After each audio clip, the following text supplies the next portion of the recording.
Sort of Coming Chapter 1221. Chapter 1221. Who is it?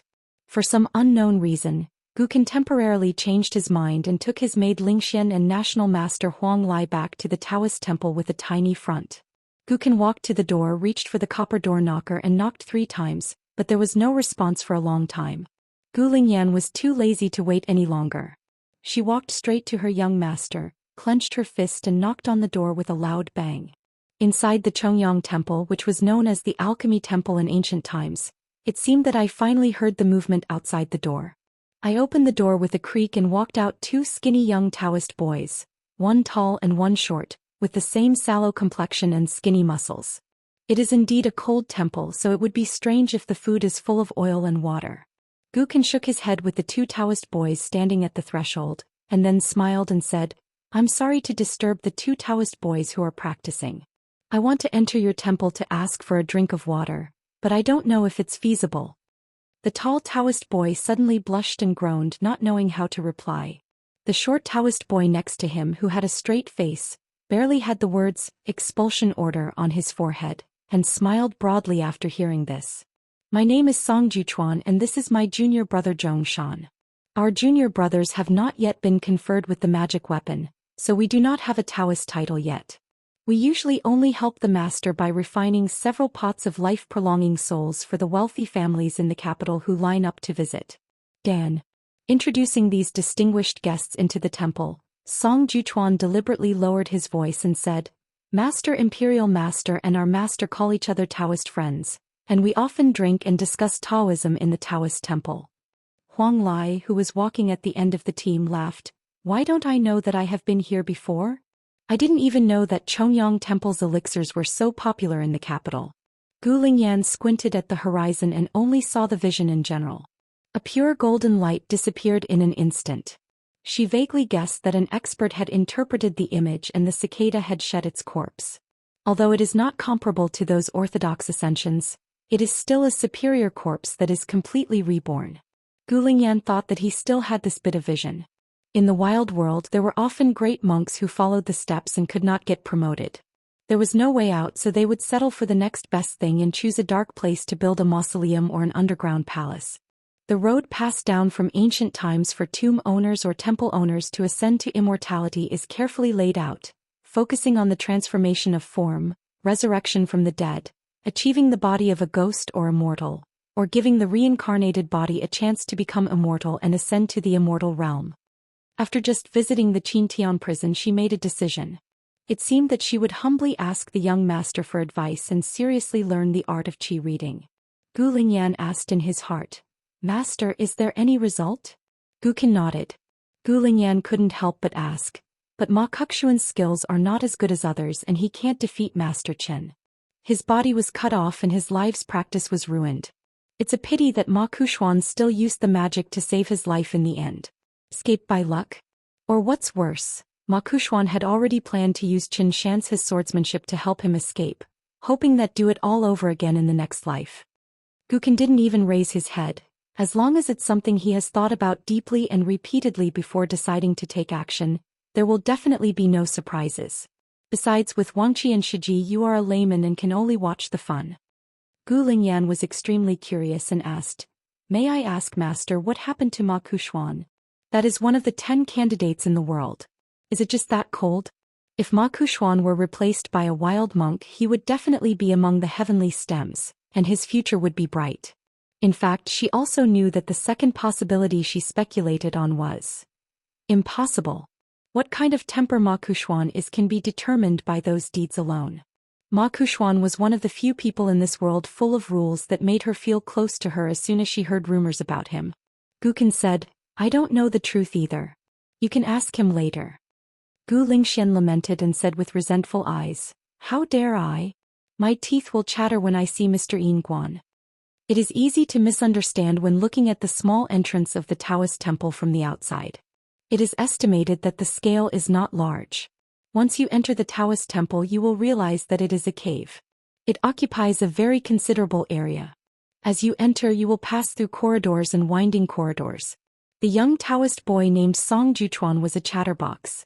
While leading the group of guests inside the Taoist temple he kept talking, Our master is the abbot of this temple. He comes from a well-educated family, is young and strong, and is originally from the imperial court.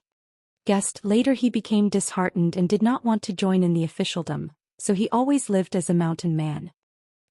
He likes to go into the mountains to collect Ganoderma lucidum. He has stopped cooking for a long time. On weekdays he only needs to take huangjing poria and coarse food. The huangjing is pickled from the white rice grown in the vegetable garden. There is also a self-made brew in the Daoist temple. Although water is burned with earth, you can't buy it elsewhere even if you have money.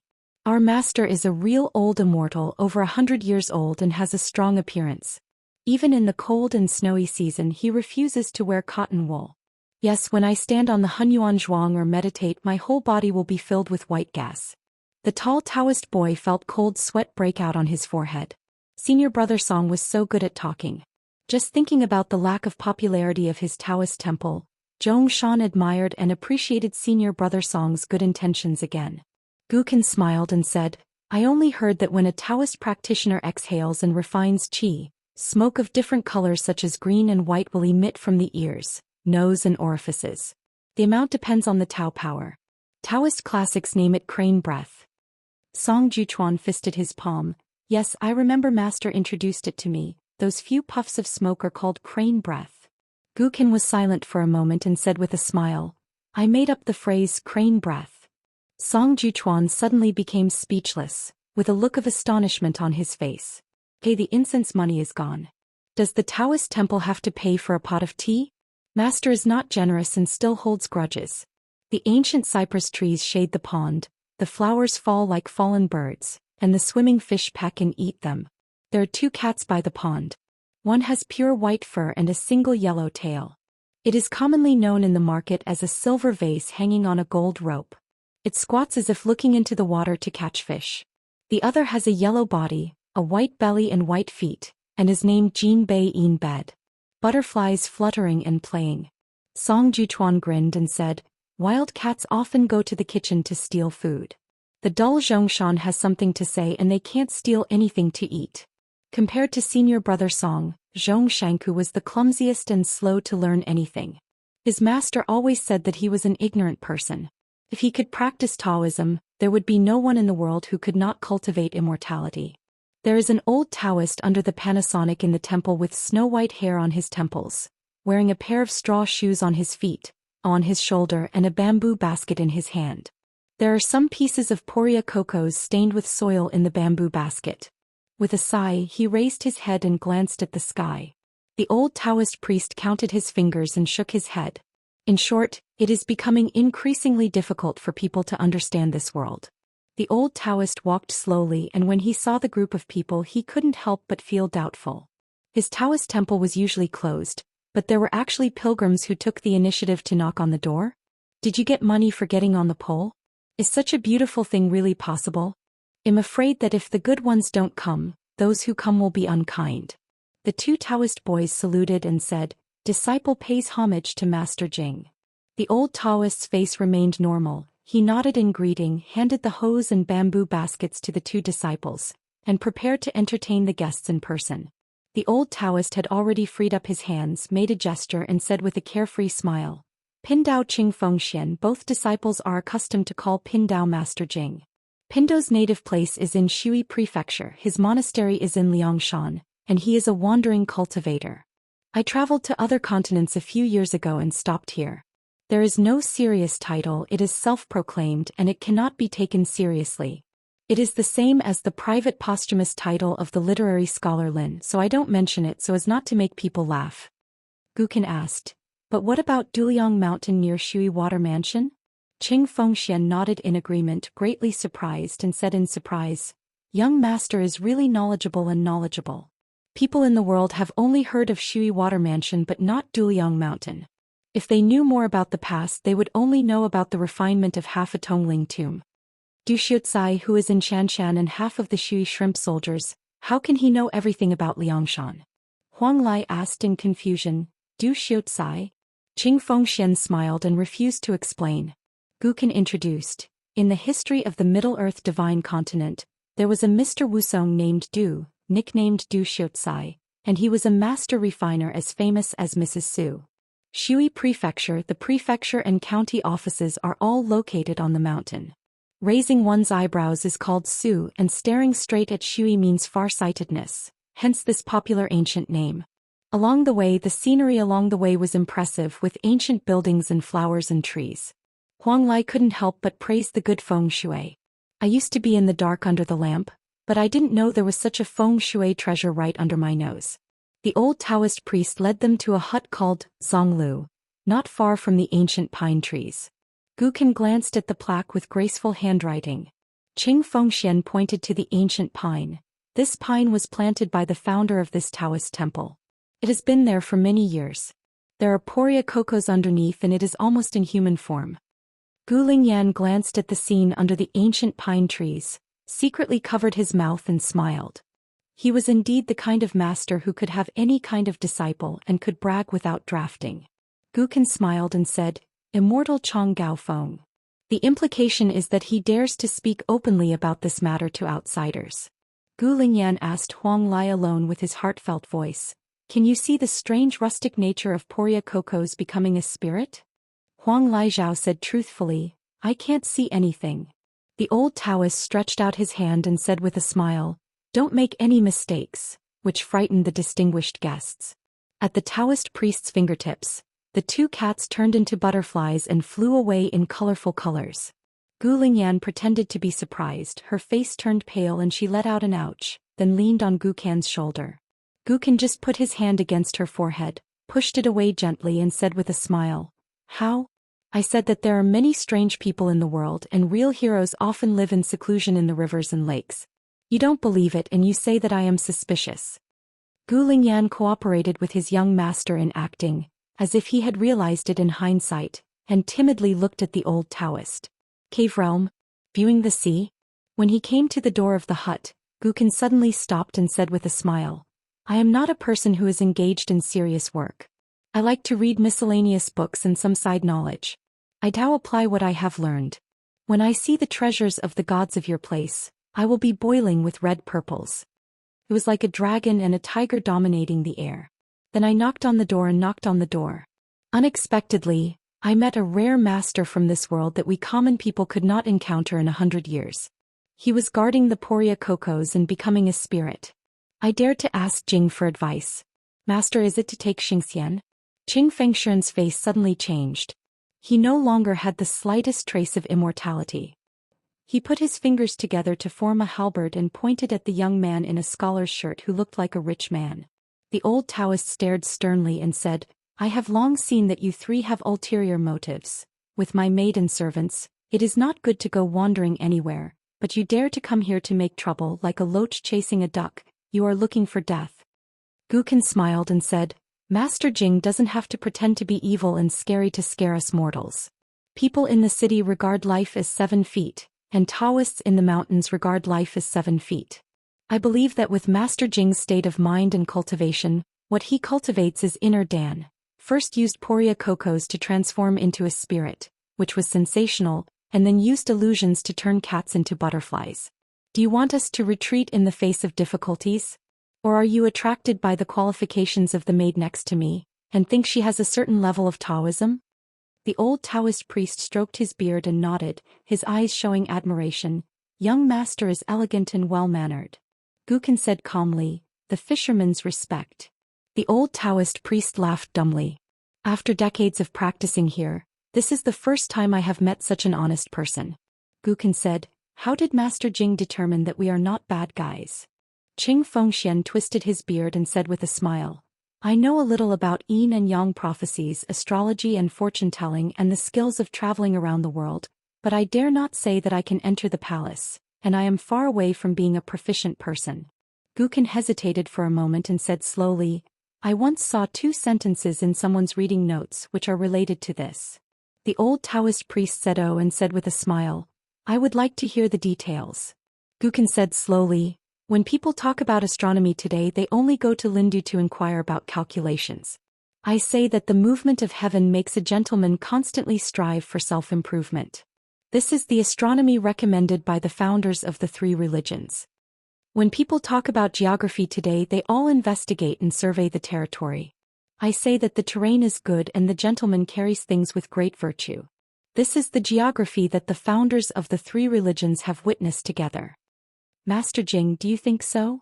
The old Taoist was surprised and suddenly realized after hearing this with a face full of mixed emotions and said, if we, the Taoist cultivators, can really embody the two images of heaven and earth into ourselves, it is only a small trick of yin and yang, 5 elements and prophecies, how can it be considered Taoist? A wise man can never deceive a fool. A fool will always believe a lie to be true. Why do you say this, master? Just say whatever you feel. By the way, who is the person you are talking about? Can you recommend me to Pindao? Cannot. Dare to ask the Immortal's Taoist number. Take your own way and return to your fortune. On the top of Xiao Mountain, on the high branches of a towering ancient tree, there were 3 people standing or squatting.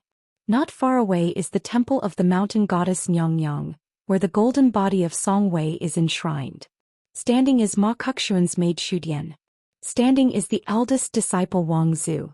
Ma Kuxuan changed his name to him. He said that the name and Taoist name can be combined into one and the province is long. In fact, a few of them knew it well. Not only did it form an idiom with Shudian, but also because it had some homophones with the real dragon Wang Zhu. Ma Kuxuan's practice has absolutely nothing to do with the word diligence, but he has great love for his direct descendants. Whether it is teaching thunder techniques or giving guidance on martial arts, it can be said that he has given all his money to this pioneer. I am afraid that there are not 50 but 40 books on Taoism and boxing among my disciples. Today the realm of Wangzhou is the 2 golds, the golden elixir realm and the golden body realm. His qualifications can be described as outstanding, but because his master is Ma Kuxuan, he seems to be average and not very impressive. There is also a squatting young man with a hatchet on his waist named Gao Ming. He and Ma Kuxuan, the master is not like the master and the apprentice is not like the apprentice. They like to call Ma Kuxuan Old Ma. He even asked Ma Kuxuan face to face if he could switch to Luopa Mountain for 2 reasons. One was that he felt he had more potential, and the other was that he wouldn't have to look down upon and be unwelcome wherever he went. The hatchet boy frowned and asked, "What's going on? Did the old horse lose?" Wang Zhu remained silent. "There is no need to waste your breath on things that are obvious." Gao Ming looked away and said, "Senior brother, we can't catch up even if we chase him? Then how can we find the reincarnation of the master?" Looking at the direction, they were heading towards the Middle Earth Divine Continent. How could they find it? If they went north, it would be fine. It would be Beiju Luzhou. If they went south, they might at most be the main continent. Or Tonggishao, there is at least a glimmer of hope. Now going west, the sky is huge, it is not like finding a needle in a haystack. Wang Zhu looked sad and said in a deep voice, "Only one who is an immortal can barely catch up with that golden light. Besides, Master said that as long as we lose this fight, there is no need to look for him. It is doomed to be in vain." Gao Ming continued, "Master also said that as soon as he dies, you can restore your identity and real name. It should be called Su Qingshan. It is a really good name. Master asked me to tell you one more thing. You don't have to think about how to deal with it anyway. You have taken revenge. If you see that man named Qin when you are walking on the road, remember to kowtow to him a few times as a thank you for his kindness in helping you take revenge." The woman was silent, her eyes were complicated and her face was pale. Ma Kuxuan left Qin Pingon with 3 puzzles. Just let Qin Pingon be careful and careful. The answer lies with these 3 people. Ma Kuxuan not only asked them to keep their secrets, but also told them that if one day they wanted to go to Lulu Mountain to join Qin Pingon, or if Qin Pingon found them one day, they could tell the answer to the mystery. As for whether it was a stepping stone or a way to save their lives, it doesn't matter what they choose, it's all arbitrary. The answer to the mystery is the names of 3 people. Like Ma Kuxuan, these 3 people are the younger generation of Lizhu Cave Heaven. For example, the person Gao Ming knows is named Lu Jingchun. It seems that he is a descendant of the Lu family in Fulu Street, and is now working for the Su family in Qingfeng City. In the capital city god's temple of Yushuan Kingdom, 2 outsiders came. They clearly came from across the mountains and rivers in Shudi, but they were able to avoid disturbing the local city god. If I had to use an analogy to describe the scene when these 2 people came here, it would probably be that the emperor and the minister in the play visited the local county government together incognito. A short man with a dark face and a man with a beautiful beard. The former was not as tall as Pei Qian. He was dressed in black and had a white jade belt around his waist. The man held the belt with both hands. It's a pity that the elegant and bearded man next to him is at least a head taller than him. Although Pei Qian was surprised, he still smiled brightly. He used the method of concentrating the sound into a line and said with cupped hands, "Pei Qian has met Zhou Qinghuang and General Fan." The short man nodded. General Fan is responsible for his duties. He needs to patrol various continents during the day. I have nothing to do and follow him around. The man with the beautiful beard smiled and said, "We meet again, little nerd." Pei Qian grinned. "I remember that Master's husband once praised the Zhou Qinghuang, who was the highest among human beings in front of him. I have never seen such a short person with such a tall and powerful appearance. He is so majestic and majestic." Inexplicably, he became a registered worshipper in Luopa Mountain. The old deaf boy with the Taoist name Long Sheng took a temporary detour. Instead of going directly to Li Huai, he took his disciples away from Shirwanda Mountain and went straight across the Great Wall of Sword Qi with his sword. Gon Tang pinched the magic formula helped Yu to use the blinding method to hide his whereabouts to avoid unnecessary complications. From a bird's eye view, Yujian saw that on the top of the half-city, there were many groups of monks from other places, scattered in different places admiring the scenery with clumps like flowers. High in the sky where the Xianxian's private residence was supposed to be, the old deaf boy couldn't help but look back towards the city. He thought he would be stopped by the sage from the Confucian temple who was stationed here, and he would need to report his identity and submit an ultimatum. It was just a formality and the old deaf boy had no grudges about it. After all, he had long been accustomed to being a man with his tail between his legs on the Sword Qi Great Wall. Unexpectedly, he passed the wall so smoothly which made the old deaf boy feel worried. I muttered, "The Confucian temple just doesn't treat me as a dish?" But if he was really stopped, Gontang would probably complain a few more times. Even if the boss sword Immortal is gone, there is still a young Yin official who has recently carved words.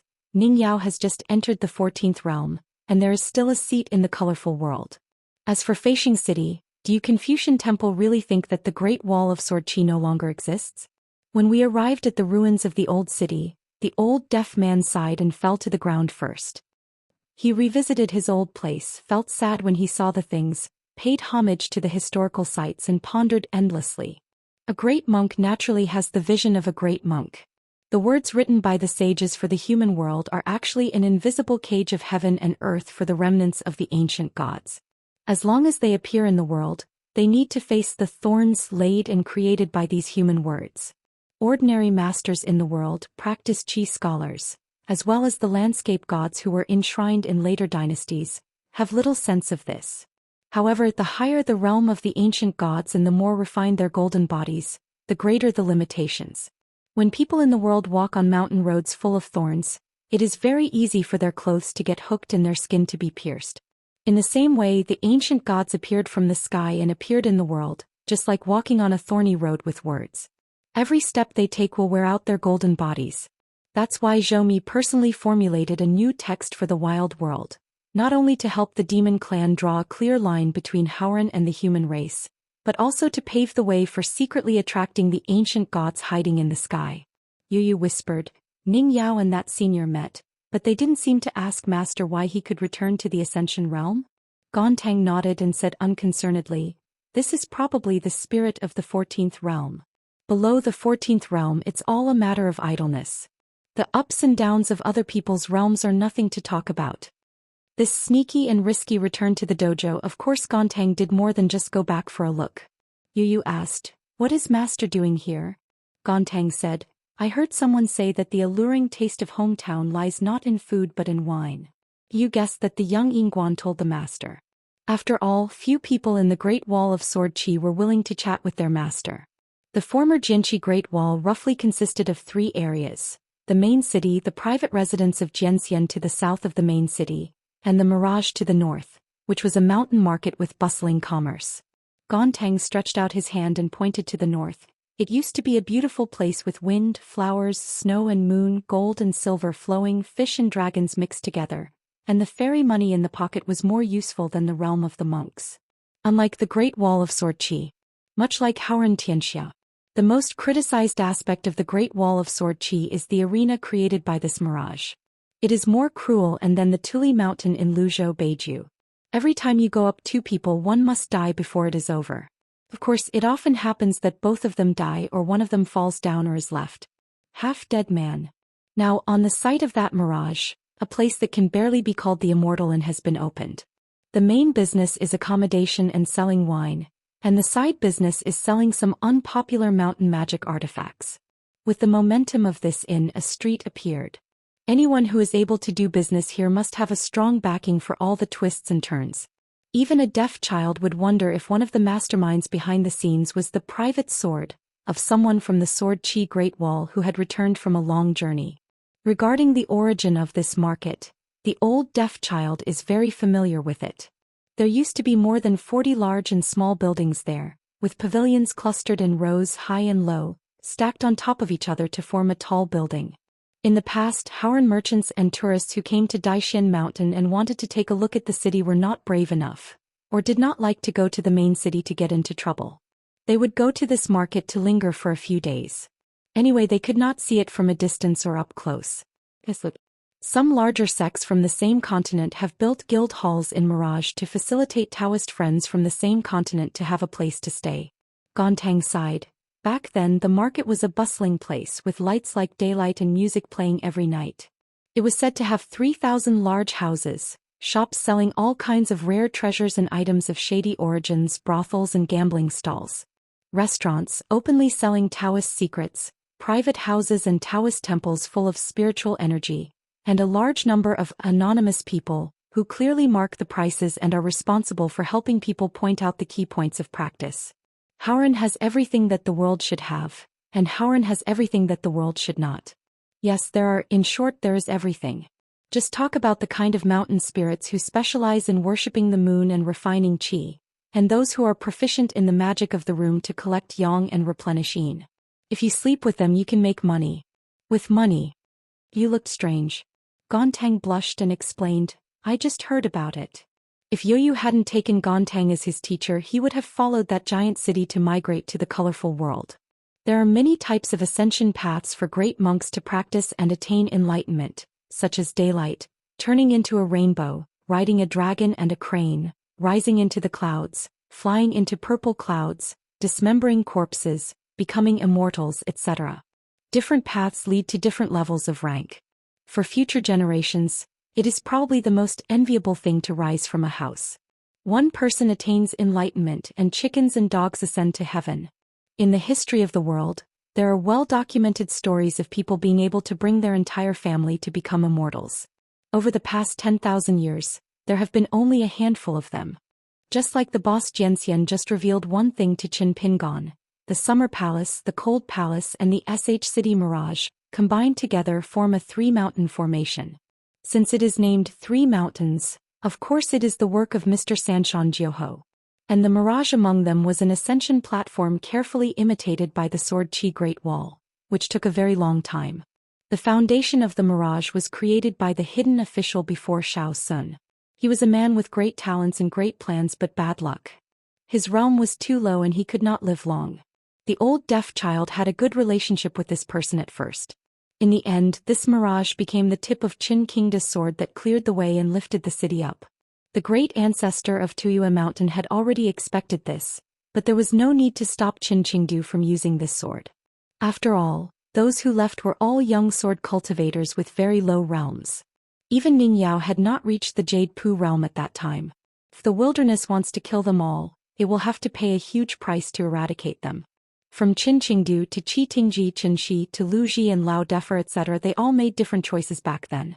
What the wild world wants has never been the Great Wall of Sword Qi, which is hard to chew and has only a few ounces of meat.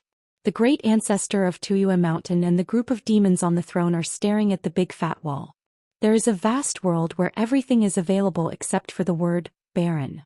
In fact, if Qin Qing was willing to give way to the barbaric world and the mountains and rivers of the two continents of the Great Wall of Sword Qi, so what?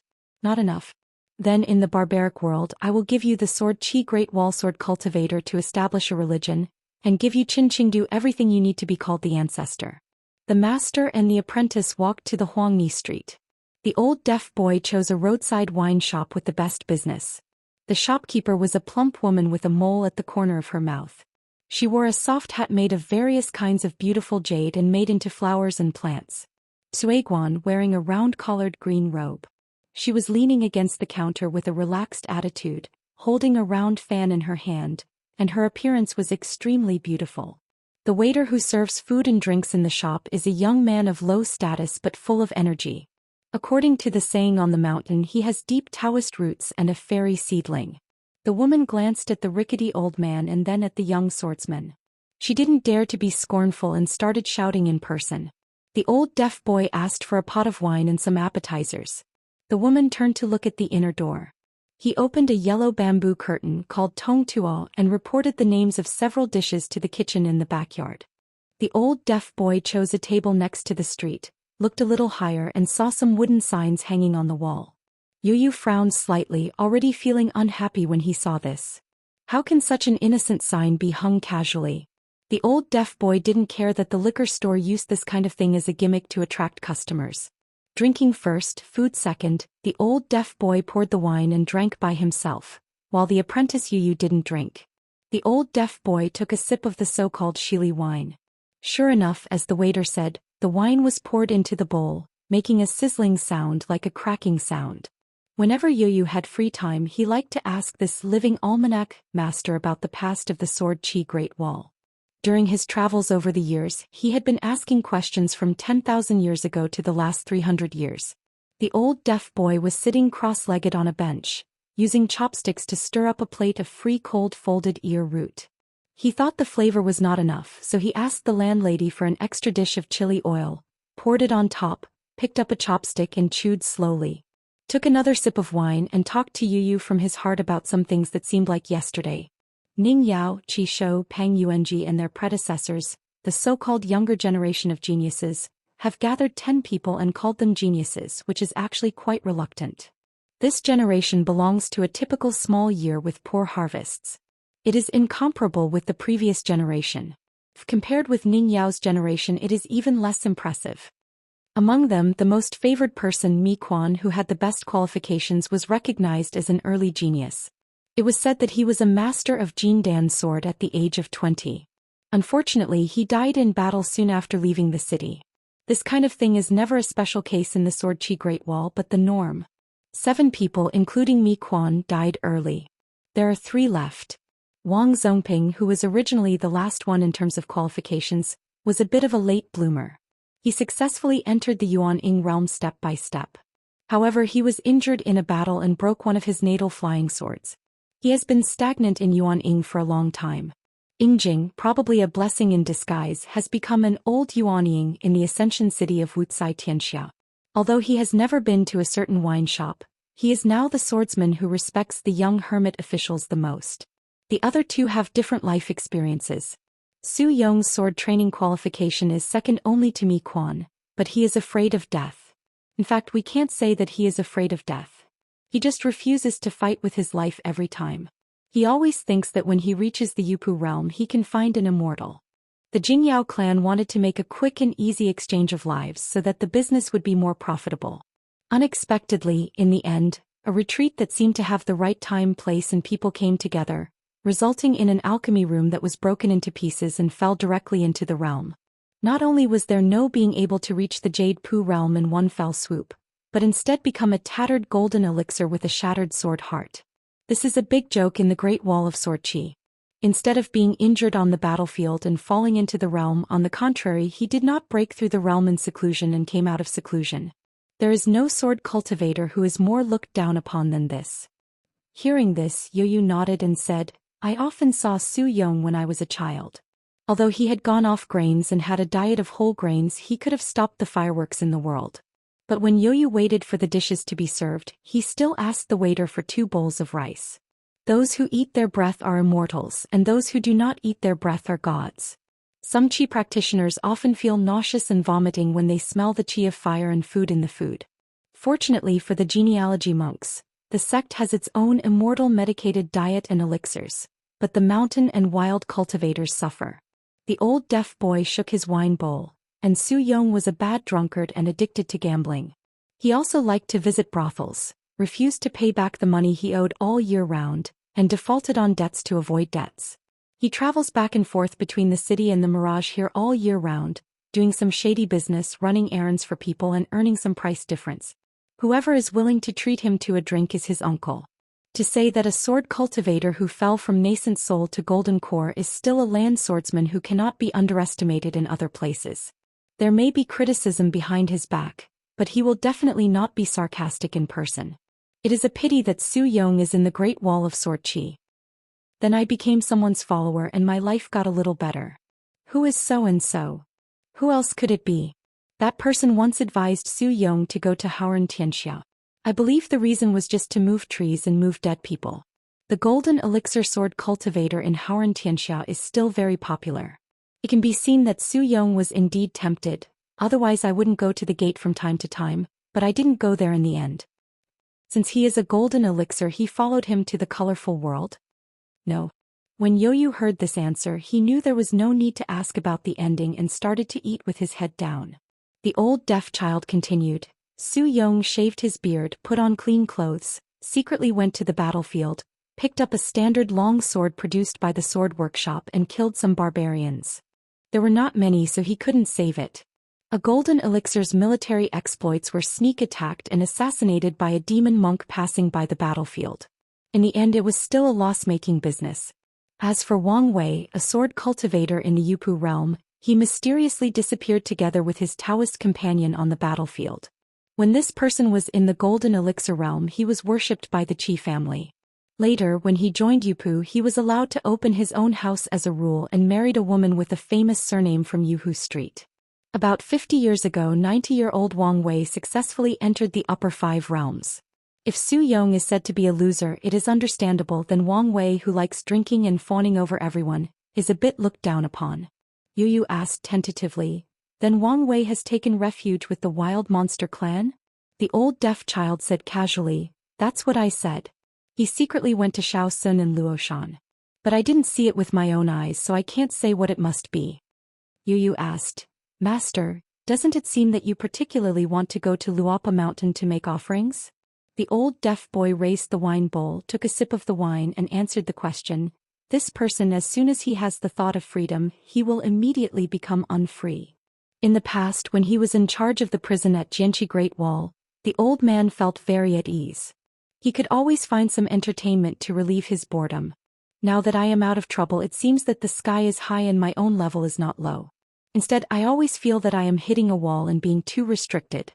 The old deaf boy took a big sip of wine, shrugged his shoulders, burped and said with a smile, as long as you are happy, don't worry about master's complaints. Children celebrate the new year with great joy, always thinking about new clothes and lucky money. As adults celebrate the new year, they will inevitably be entangled in extra expenses or debt repayments. At this moment, a new guest came to the door. He was wearing a green shirt and a long coat with a sword on his back and a wine flask. He laughed with the master and his disciples from his heart and said, Fellow Taoist Long Xing, you are in despair just because you don't want to bend down. Shan, are you just hiding here and drinking? The old deaf boy smiled awkwardly. Listen, these words hurt my feelings. Yu looked excited. The man stretched out his hand and pressed a few times to make Yu sit. He looked up at the nothing sign on the wall of the wine shop, smiled, sat next to Yu and waited for him to take the book. The old deaf boy had already raised his buttocks and stretched out his hand to fill the wine bowl belonging to Yu, and hurriedly filled the bowl of wine for Lord Yin Guan. Qin Pingon picked up the bowl, bumped it lightly with the old deaf boy's wine bowl, took another sip of wine and asked the price. He learned that a pot of Shili wine cost 3 snow coins and said with a smile, It's obvious that the pig was killed. Is it over? There was no need to greet customers in the shop for the time being. The young waiter stood next to the proprietress. He was unhappy when he heard these words, but the woman patted his arm gently to signal him not to be impulsive. She was full of energy, staring at the slender man who was about 30 years old. A pair of long autumn eyes seemed to have golden threads flowing, and the vision was extremely subtle, just like a dragon swimming in the big lake. She obviously used a hidden gaze. Supernatural powers.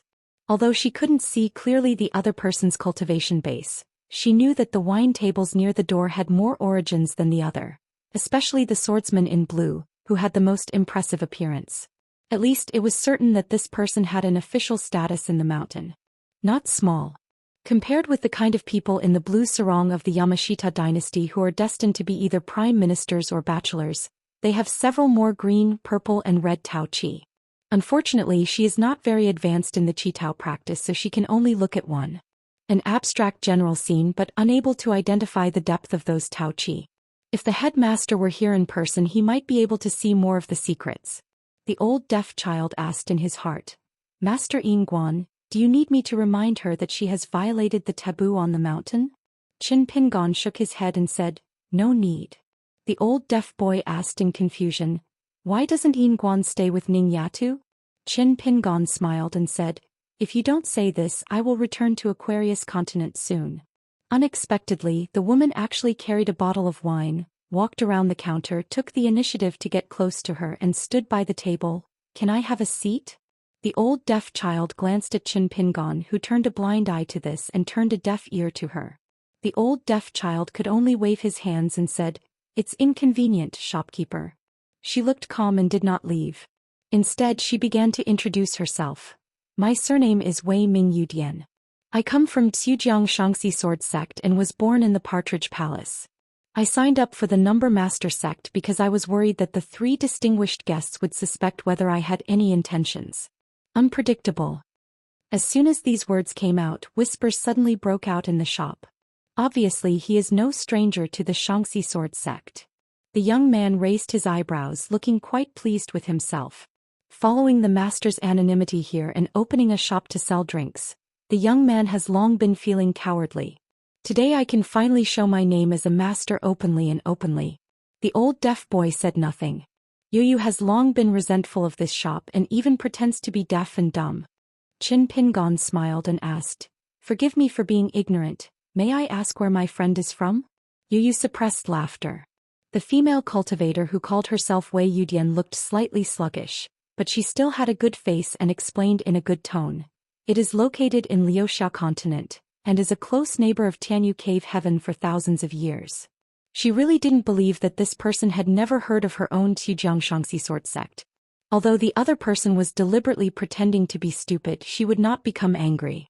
The leaders on the mountain in Liuxia continent mainly have one visible figure and one hidden figure. The former is Jinghao from the Ascension realm of Qinggong Mountain, and the latter is the couple from Tianyu Cave.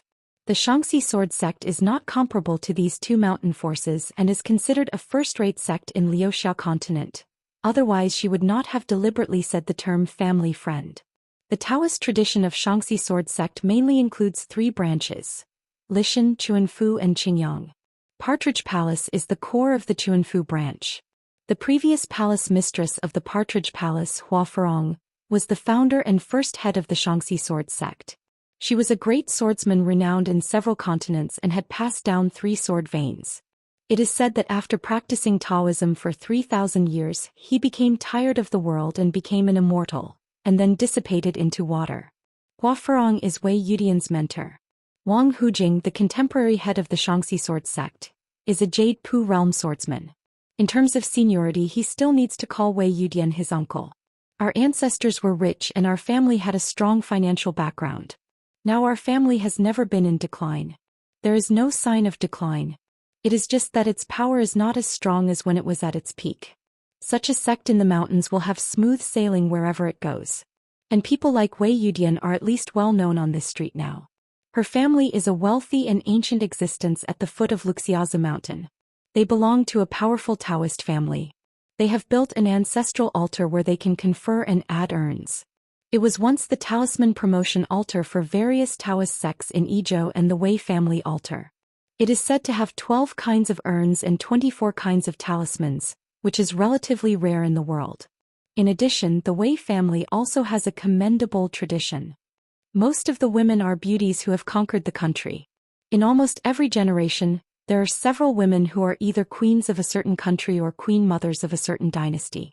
And her personal disciple Wang Ku was the young boy who had a close connection with the Immortal family. When he was born, a green paulownia tree suddenly grew in front of his door, and there were immortals and ghosts singing songs from it. The reason for this trip down the mountain was because the master, who was proficient in fortune-telling, had figured out that the young man would have an opportunity here. Sure enough, Wang Ku saw a ray of light at night at the site of the mirage that had been dug up for a long time, and finally the young man got a dagger. As for the cook, who was called Bronze Camel by her, he became an old thing among the thorn bushes and became the guardian of the Xianxia sword sect. Yu asked in her heart, "Master, have you heard of this Xianxia sword sect?" The old deaf child thought for a while. A long time ago, there seemed to be a little girl who came to the Great Wall of Sword Qi to practice for decades. She had good qualifications. She didn't have a teacher, she only had family education. She got her pills here. While refining swords at the top of the city, I also got the inheritance of 1 or 2 ancient sword veins. The little girl was not a good drinker and she liked to curse people when she drank. She had a good relationship with Xiao Sun and they often acted naughty together. Later, the little girl, after joining the nascent soul, she became a tiger. She was gearing up all day long, thinking only about killing a Jade Pu realm monster monk. However, for some reason she was driven home by the boss sword Immortal. When I heard that she was returning to her hometown, I was very worried. Soon she established the Xianxia sect and I guess she was the founder of the Xianxia sword sect. After that, intermittently, disciples came here to practice killing monsters, mostly women. The last group of disciples seemed to have no sword cultivation. This is normal, Howren Tianxia over there. Sword cultivators are expensive, and I don't dare to throw it away casually here at the Great Wall of Sword Qi. Yu nodded and said, "It sounds like it's an immortal mansion with a good reputation." He looked at the fake nothing sign on the wall again and found it a little more pleasing to his eye. Qin Pingon asked with a smile, "Senior Long Xing?" The old deaf boy had no choice but to stretch out his hand and say, "Fellow Daoist Wei, it's a pleasure to meet you. We, the master and the disciple, have long admired your sect. Let's sit down and chat." Wei Yudian first asked his disciples to hang up a closed wooden sign. As soon as they heard that she was the owner of the Partridge Palace of the Xianxia sword sect, half of the guests in the wine shop started to toast to her, and Wei Yudian had no choice but to greet them politely. The old deaf man smiled and watched her finish her work. When she sat down again, he got straight to the point and asked, "What do you want to talk to us about, fellow Daoist Wei?" Wei Yudian said, "Let me take the liberty of asking first, will the 3 distinguished guests continue to go south or go back?" The old deaf boy said, "No surprise, we are going to Howren." Wei Yudian smiled and said, "Then let me tell you the truth.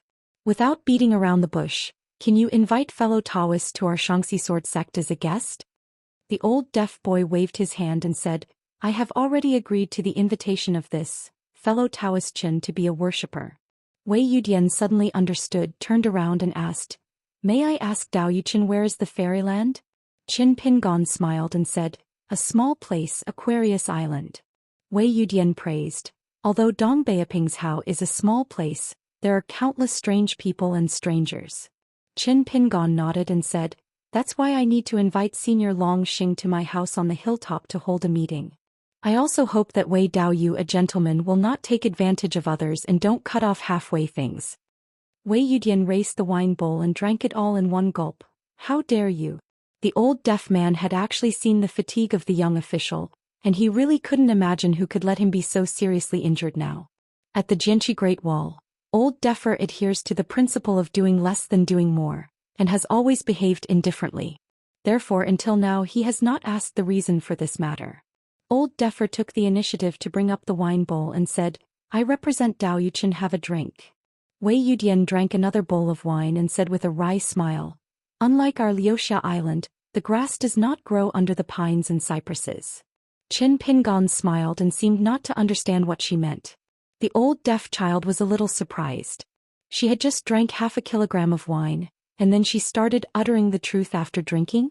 Wei Yudian squeezed out a smile and said, "My master used to often say that to refine a sword, you have to cross the hanging mountain. To learn from immortals, you need to learn from heavenly immortals. Both swordsmanship and immortal techniques must be directed towards the great road." The old deaf child echoed, informed. "Look at each other with Mr. Yin Guan. When we get to Luopa Mountain in the future, we won't need this kind of wine table entertainment every day, right? Of course not. Luo Mountain is very clean, just in case you don't think it's lively enough."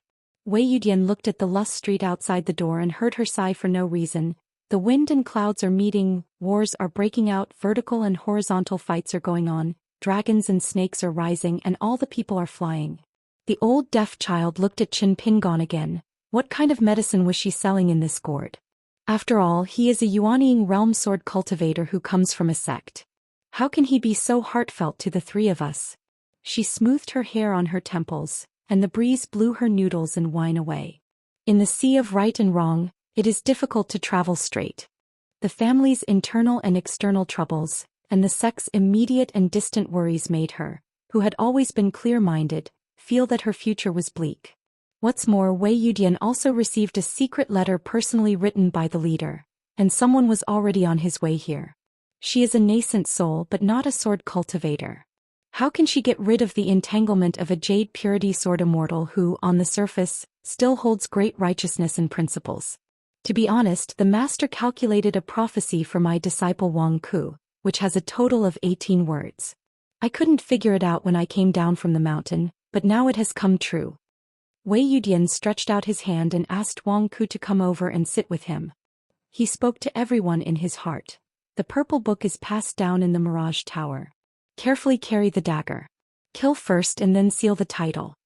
Qin Pingon held his hands in his sleeves, half asleep and half awake as if he was taking a nap with his eyes squinted.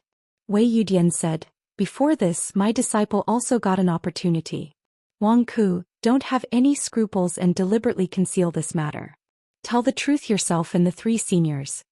Wang Ku was obviously a little reluctant, but since it was the master who had spoken, he had no choice but to take out a rusty bronze dagger from his sleeve. "I got this by accident in an abandoned Taoist temple called Zhangguangguan.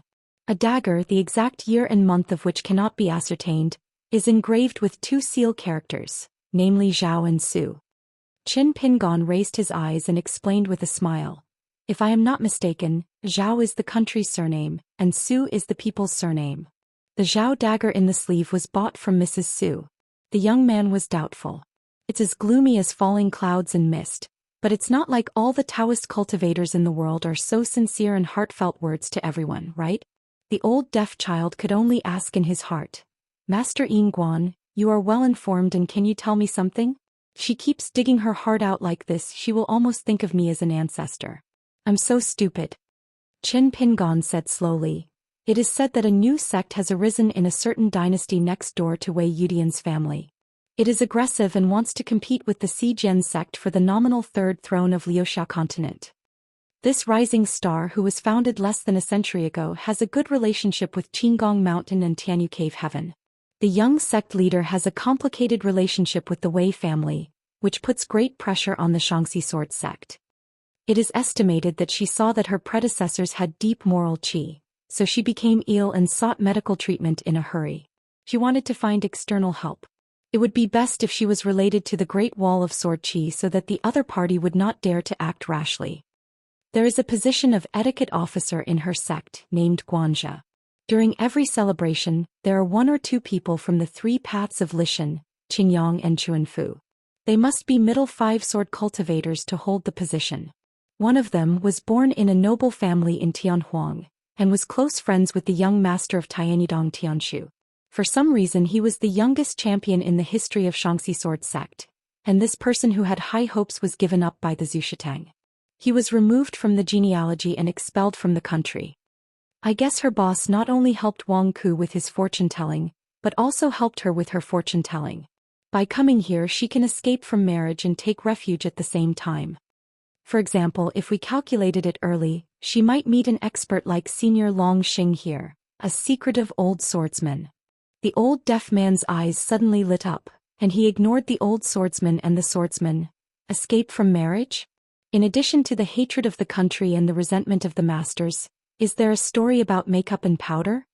Qin Pingon stopped talking and didn't want to talk about this. I met the old deaf man, chatted a few words, and waited to return to the capital of Yushuan Kingdom on time. Of course, the old deaf boy didn't covet the beauty of Wei Yudian. At his age and state he couldn't get enough of the beauty in the world. What's more, Gontang has been practicing Taoism all his life, and he has a very indifferent view of male love and female love, which is not a good thing. As for Wei Yudian's clumsy trick, the old deaf boy saw through it at a glance.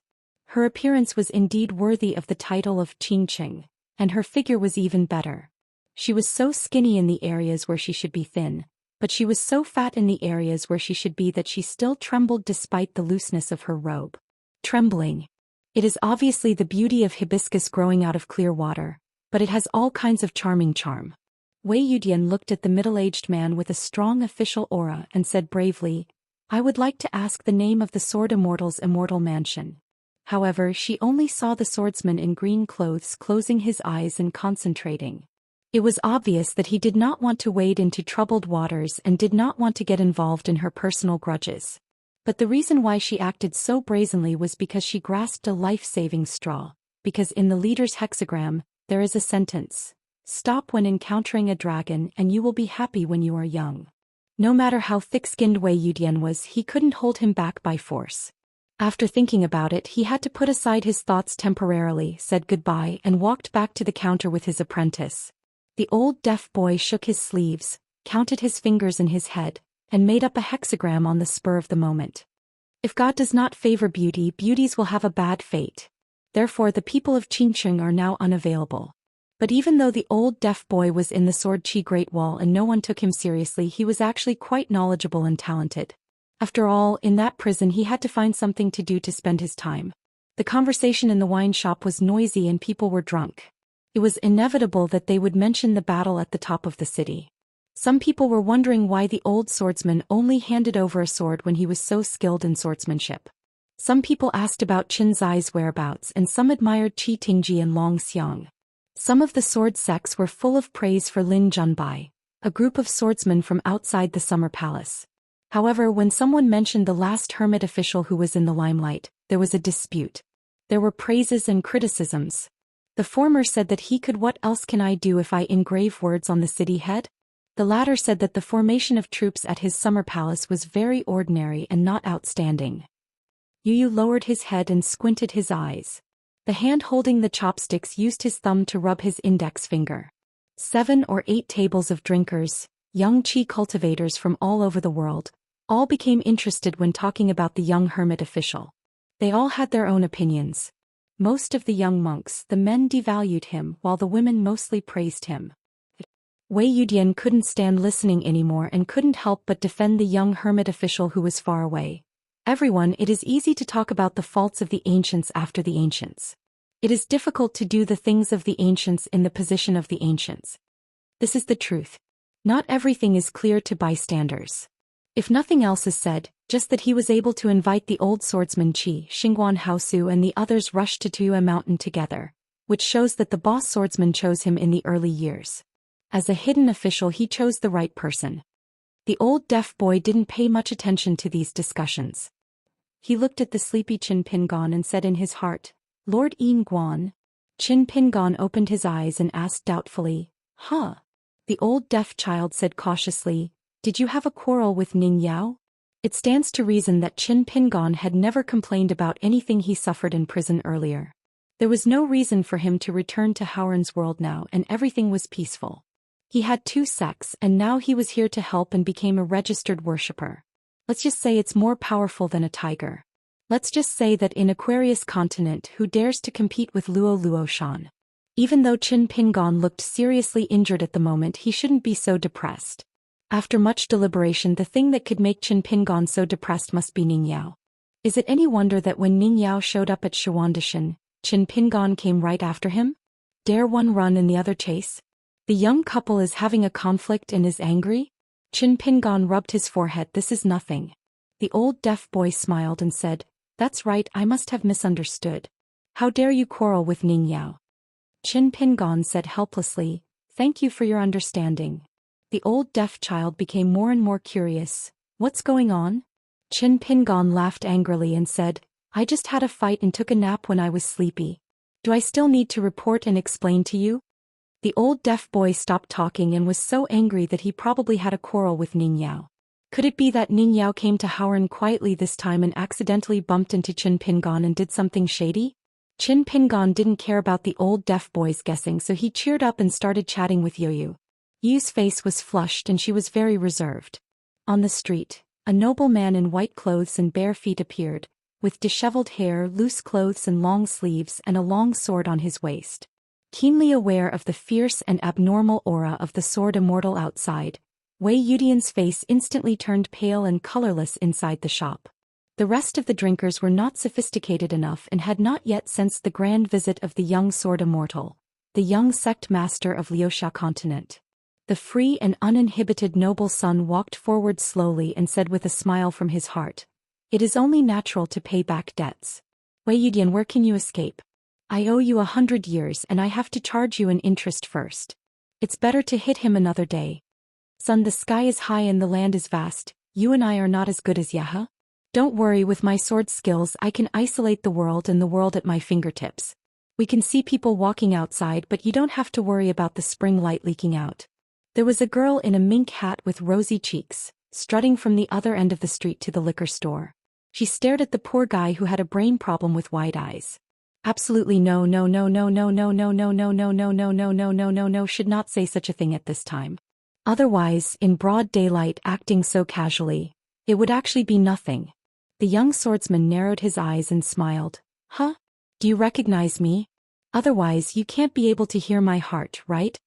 The girl in the mink hat didn't know whether she was pretending to be stupid or was scared, so she ran quickly into the wine shop. The young swordsman came to her side in one step and stretched out his hand to hold down the mink hat on her head. The girl muttered, "Moni Moni, don't touch me." He gave a random slap. The famous swordsman in the continent instantly turned into a rainbow and traveled far away. With a bang he fell heavily on the distant city wall. His body became limp, slipped to the ground and passed out. Wei Yudian took a deep breath, passed by the girl in the mink hat and came to the door of the wine shop. She raised her eyes and looked around like falling clouds. "Where are people?" Xiago laughed and said, "The mountain master is here too, what a coincidence. I was in retreat earlier, so please forgive me, the mountain master."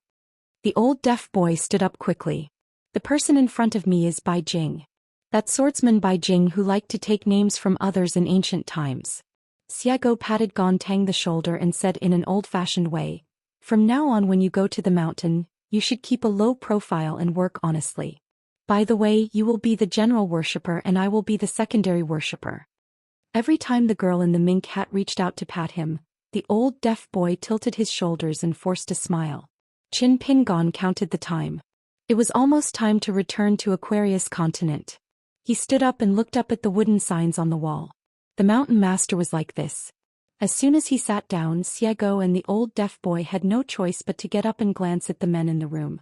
Yu nodded and smiled in greeting with a male swordsman, because this man was the only man who spoke well of Yinguan from beginning to end. The latter didn't know what was going on, but he still smiled back.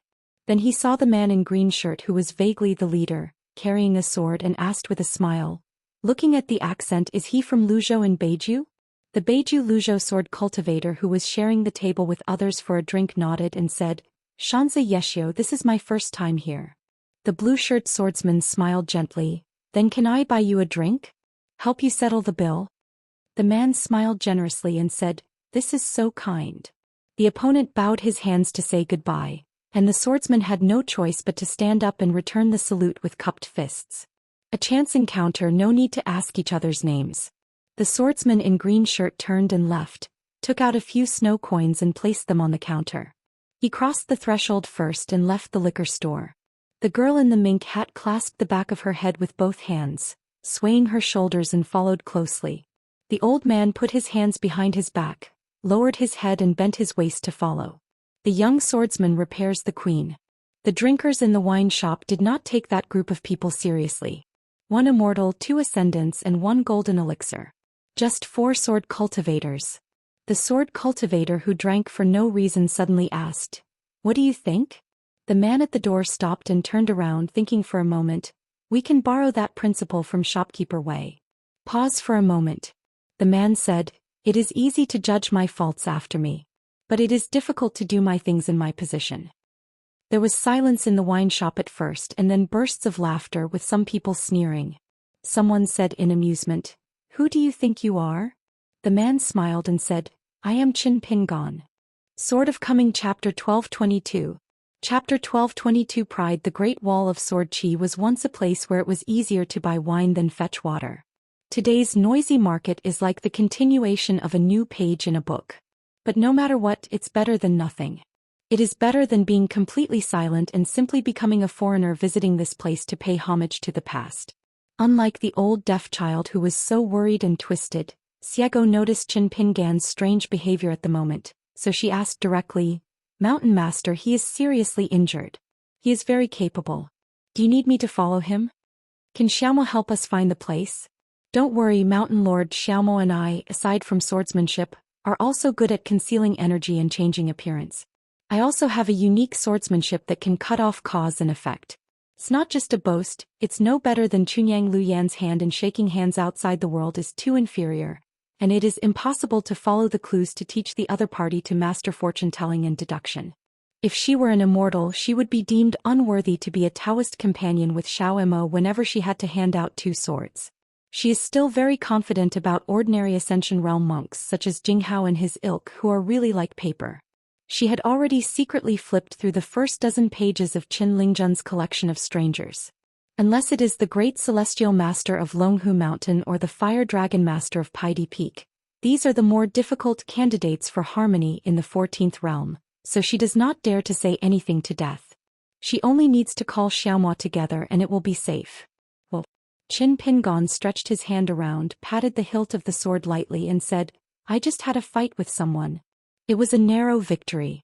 The price was not small. Even the night swim in the sheath was cut off. You don't need to find the place, it's already refreshing ending." The old deaf boy still knows some things about the world and he already understood it just from this conversation. Senior Baijing really didn't regard himself as an outsider, and young Yingguan really didn't regard her as an outsider either. Xiego gave a thumbs up. Since ancient times, talented people have been punished by heaven, and those who can pass the test have accumulated Taoist power. After this battle, the master of the mountain will surely practice like a broken bamboo, unimpeded, and go straight to the Ascension realm. When the old deaf boy heard this, his heart was shocked and he gasped. Could it be that Luo Luoshan has the same atmosphere as a summer palace? I am an upright person by nature, but I am not good at this kind of rhetoric. When I get to Luolu Mountain, won't I have to be unsocial, and will I have to sit on the bench there? Since there was no trace of sword Immortal Gao Yi for the time being, Wei Yudian mustered up the courage to follow the group of people.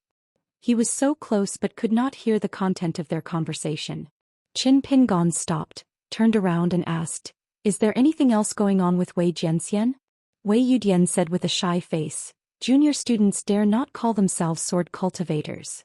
It turns out that her identity as a sword cultivator is rather embarrassing, because the origin of the natal flying sword is erroneous, and the natal magical power contained in the flying sword is even more useless. Qin Pingan said, "I'm leaving here soon. I'd like to trouble fellow Daoist Wei to talk to me about something." Wei Yudian quickly explained, "I dare not hide it. I came here to take refuge. To be precise, I came here to avoid the entanglement of Qingwei sect sword Immortal Gao Yi." Qin Pingan said, "I guessed it, but this is a personal grudge between your two families and sections. It seems to have nothing to do with me, right? To say the least, according to the records of the Summer Palace, the last sword cultivator of the Xianxia sword sect rushed to the Great Wall of Sword Qi.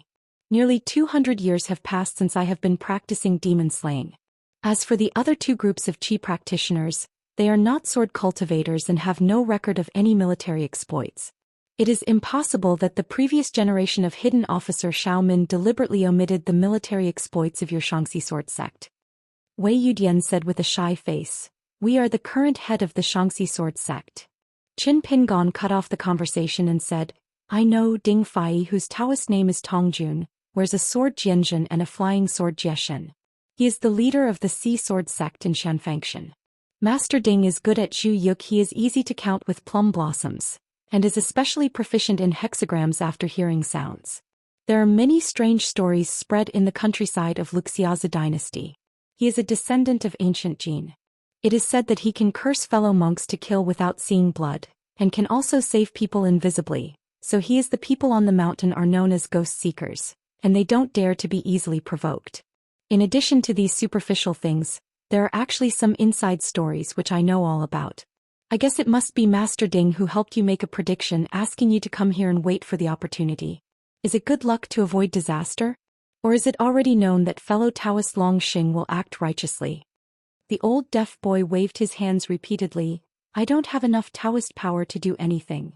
Wei Yudian took out a brocade pouch from his sleeve, plucked up the courage and handed it to the young hermit official who had heard his name for a long time and was fascinated by him with a blushing face. He kept reminding himself to speak faster and quickly explained, "This time we are going down the mountain. When I traveled far away, the boss gave me a total of 3 tips. Once I was asked to choose a good and auspicious day to open a shop and sell wine. There was a command on the wind and thunder note. If you encounter a dragon, you will stop. If you encounter a green, you will be happy." One time was let his disciple Wang Ke go on a night trip one day, and Wang Ke got the opportunity to combine 2 swords. The master told me to open this last tip bag only when I meet a dragon and a young man, but he repeatedly told me not to read the text content, only to open it in person. Just leave it to any expert from Long or Qing.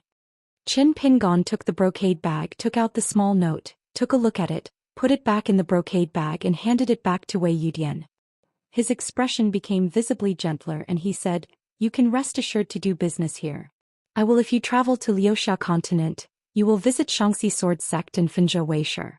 As for when fellow Daoist Wei will be able to return to Liuxia continent, we will wait for the notification from head Ding in the future." Xiego asked in his heart, "Mountain Master, what's going on?" Qin Pingon said helplessly, "Hua Furong, the founder of the Xianxia sword sect, is also the master of Wei Yudian. She traveled to the Great Wall of Sword Qi for the 2nd time. She has a good relationship with the Ning Mansion and is a frequent visitor." Xiego suddenly realized, if I had known there was such a relationship, I wouldn't have beaten the out of that sword Immortal or that master. Qin Pingon asked, "I would like to ask, why is Wei Dao Yu not a sword cultivator?" The Wei family in Fenzhou Shangyao village in Luxiazu is a Taoist family with a long history and is one of the 6 major sects in the world. The famous Taifu Temple is the family temple of Wei Yudian. The colorful hanging sculptures in the Taoist temple contain 365 divine kings on duty, which are unique and the best in the continent. Wei Yudian carefully put the tips into her bag and felt relieved. When she heard the question, she answered with a respectful expression, "The disciple is not the kind of innate sword immortal embryo. It is because the ancestors of the family went to sea in the early years and received the legacy of an ancient sword immortal and the inheritance of swordsmanship. One of the relics is a flying sword. It has been passed down from generation to generation that due to fate I got the flying sword when I was young. I took the initiative to identify the owner and entered a natal acupoint to warm it up on its own. The flying sword was taken by that person. The ancestor's temporary name is Zhou Xian. After I was lucky enough to refine it for more than 100 years, I have only discovered one natal magical power, which is to imitate the natal flying sword of other sword cultivators, but it can only support 1 stick of incense. Time when the time comes will immediately return to its original state. Therefore it is true that when you are weak you will be weak, but it is not necessarily true that you will be strong when you are strong." Xiego grinned, "Such a fun natal flying sword. The ancient sword Immortal soldier must be very motivated to refine it before solving it." Qin Pingon thought for a while and asked, "Didn't Master Ding give any hexagrams about this hard-won flying sword?" Wei Yudian hesitated for a moment and said, "Every time the master predicts fortune he will damage his Taoism and consume a lot of energy. Even so, the master still made a hexagram for me, but the hexagram is relatively general.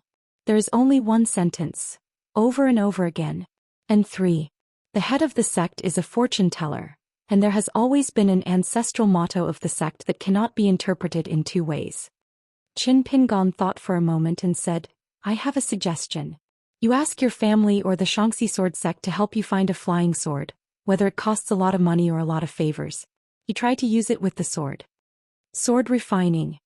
Wei Yudian had a puzzled look on his face. What does it mean to make a sword with a sword, and what is the reason? Xiego nodded vigorously. "Our mountain master is so smart. Even she and Xiao Imo can't compare." Qin Pingon had no choice but to explain patiently. "Maybe this flying sword should not be named Xiaojian, but should be changed to a name similar to Jiuduo, which would be more appropriate. The 3 mentioned by Master Ding may mean that this flying sword, the sword can occupy 3 flying swords in the magpie's nest, and there is a chance to possess the natal magical power of 3 flying swords at the same time. This can also explain why the ancient swordsman who sat in seclusion at sea until his death, why when Bingley died he would rather use he had great perseverance and put in a lot of effort to peel it off, but he was unwilling to merge it with his own soul and add a fairy fate to the next life. This was because he was very conceited and valued this natal flying sword. Once it was smelted into nothingness, even if he still has the next life to renew his fate as an immortal, to be able to enlighten himself and remember his previous life, and to climb mountains and practice Taoism again, it is destined that there will no longer be such a special and magical flying sword in the world. Wei Yudian's joyful expression was beyond words. She didn't know how to thank this young hermit official for a moment. It can't be the kind of extremely vulgar promise in novels about talented men and beautiful ladies. Even if she was willing to do this, he still looked down upon himself. The old deaf boy nodded slightly and he was close to the truth. His gloomy expression was as usual, and his mood was without any disturbance. Whether he was a swordsman or not back then, no matter how high his level is now, Lord Yinguan is all Lord Yinguan. Qin Pingan reminded, "Some things on the mountain are extraordinary, so if you get a chance you will suffer a disaster." Wei Yudian quickly stabilized his mind. Qin Pingan said, "As for what kind of debt collection method and how it appears in front of you, it depends on your fate with that person. For example." After waiting for a while, seeing that the young Yinguan did not speak further, Wei Yudian had to ask, "For example?" Seeing that she still didn't understand, Qin Pingan had no choice but to do the next best thing and explain to her. "For example, the reincarnation of the ancient sword immortal is Gao Yi, who seems to be entangled with you in everything. Or it's not Gao Yi, but someone else. When you refine the first extra flying sword, he may come to you. What will you do then?" Wei Yudian was in a state of confusion. Qin Pingan said slowly, "This kind of cycle of cause and effect, collecting debts and repaying debts and avoiding them, is useless. It is nothing more than self-inflicted suffering, and it is just self-relief and self-destruction. No matter whether it is up or down, pay back debts and turn evil fate into good fate. Practice in the mountains and walk outside the mountains. There is a road to walk on the mountain and down the mountain, which is the Tao. Life and human feelings are in line with the laws of nature, which is the Dharma. Together, it is the practice of the Tao." Wei Yudian stopped and solemnly bowed his head as a courtesy. "Keep it in mind and follow the instructions carefully." Xiago began to ask about general offerings again. "Fellow Taoist Longxing, do you understand?" The old deaf child wanted to say something so profound and simple, and there was nothing he could not understand. However, due to the great power of ancient white scenery, the old deaf child changed his words and said, "I don't quite understand. I just feel that the logic is wise." Xiago patted the old deaf child on the shoulder and said with pity in his eyes, "My understanding is a bit weak, no wonder I fell down." Qin Pingan asked some questions about the ins and outs between her and Gao Yi, and then he said, "Let's say goodbye." Although Wei Yudian wanted to chat more, he had already issued an eviction order, so she had to say goodbye and leave. Suddenly she remembered something and asked, "That Gao Yi?" Qin Pingan smiled and said, "Maybe he was scared off by Senior Longxing." The old deaf child felt helpless. When Wei Yudian walked to the door of her wine shop, she couldn't help but look back. She had no reason to think of a poem that her master often copied and recited, but now the conversation was like a torrent and dust suddenly arose.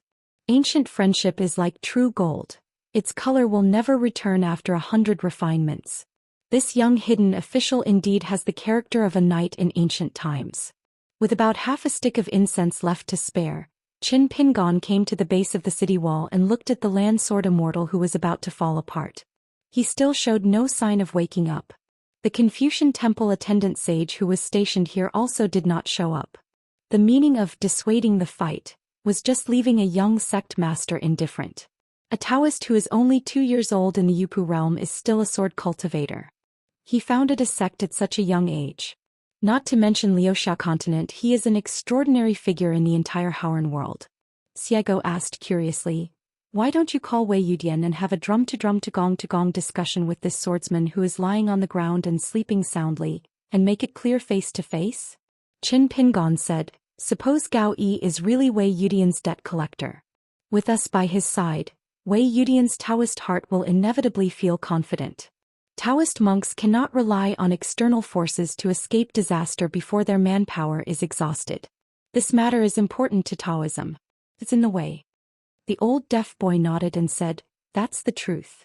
Qin Pingon smiled and asked, "Such a heavy blow?" Xiego laughed, "I'm just saving his life." The old deaf boy still nodded in agreement. Senior Bai Jing's words were true. If it were the young Qi Tingji who heard those same words, he would probably be on his way. Xiego glanced sideways at the old deaf boy and began to give orders to the general worshippers as the second worshipper. "Wake him up. In Luopa Mountain the realm is useless." She finally caught someone who entered Luopa Mountain later than her, and he was also a demon monk who was used to being a punching bag. "Why don't you pick him up? The old deaf boy has no brain defects, so how can he do it?" Qin Pingon said, "Wake him up and seize the time to chat. I will return to Aquarius continent soon." Only then did the old deaf man take action, squatting down, reaching out to hold the man's shoulders and shook them a few times, allowing the soul, muscles, bones and energy of the young swordsman to return to their original positions. Seeing that Gao Yi woke up, Qin Pingon said, "I have heard about the personal grudge between you and Wei Yudian. The Wei family's dynasty is indeed unethical and should not break the contract.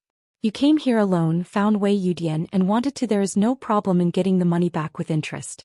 I am not interested in this kind of love and hatred. The reason why Xiego attacked you is because you shouldn't say dirty words here."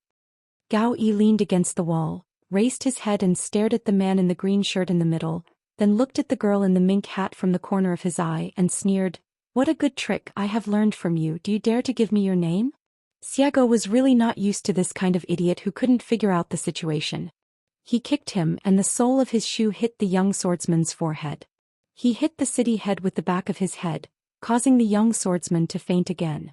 The old deaf boy had no choice but to squat down again and wake up the young swordsman.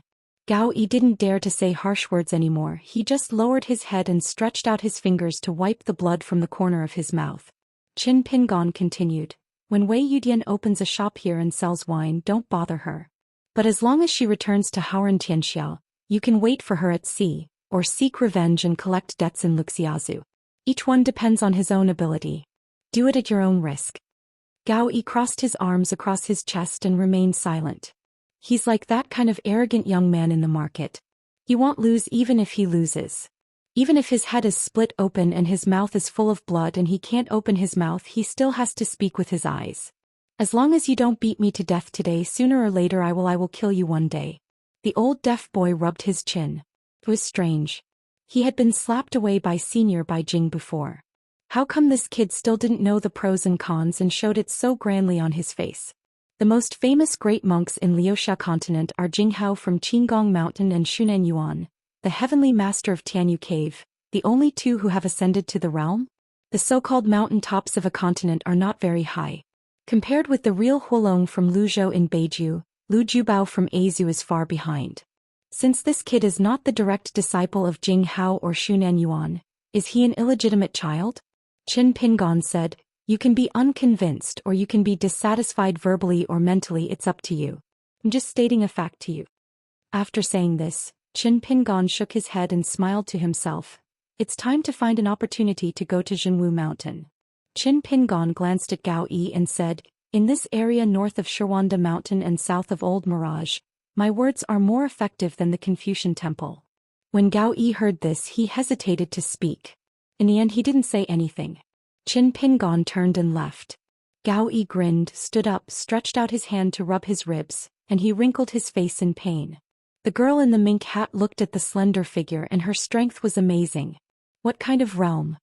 Could it be that she is a female martial artist who has good looks and hides her secrets? Is there such a number one person in the world? Jing Qian? Is that him? Xiego suddenly turned his head and raised his hand. Gao Yi was so frightened that he leaned back and pressed against the wall.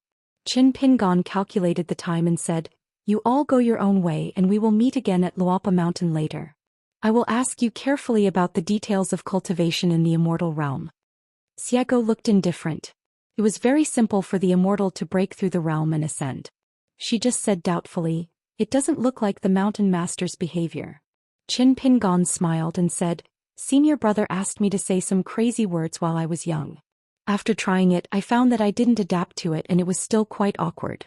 I will try to avoid it in the future if possible. Afterwards, Qin Pingon said, I may need to trouble you to keep an eye on this guy at least 10 days and a half. Xiago understood in his heart and he geared up and said, the mountain master suspects that he is a chess piece that has never been used in the wilderness? Wuxia now has an average reputation, very average. Overall, it is much worse than Fuyao continent and Jinjia continent, and only slightly better than Tongye continent. Qin Pingon nodded and said, don't forget, Gao Yi is a sword cultivator, not an ordinary qi practitioner who comes here to travel around and expand his world. The Great Wall of Sword Qi is extraordinary to Haoran sword cultivator. There are only two possibilities for a sword cultivator to say something like that here.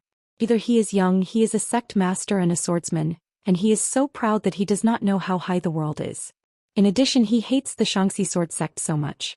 With the Wei family, they felt that they had endured humiliation for nearly 100 years and that revenge was just around the corner, so they got carried away and blurted out of composure. Either Gao Yi is someone who has long disagreed with the Great Wall of Sword Qi. There are two possibilities. One is that he has an excellent secret tutor and cannot deal with the Great Wall of Sword Qi.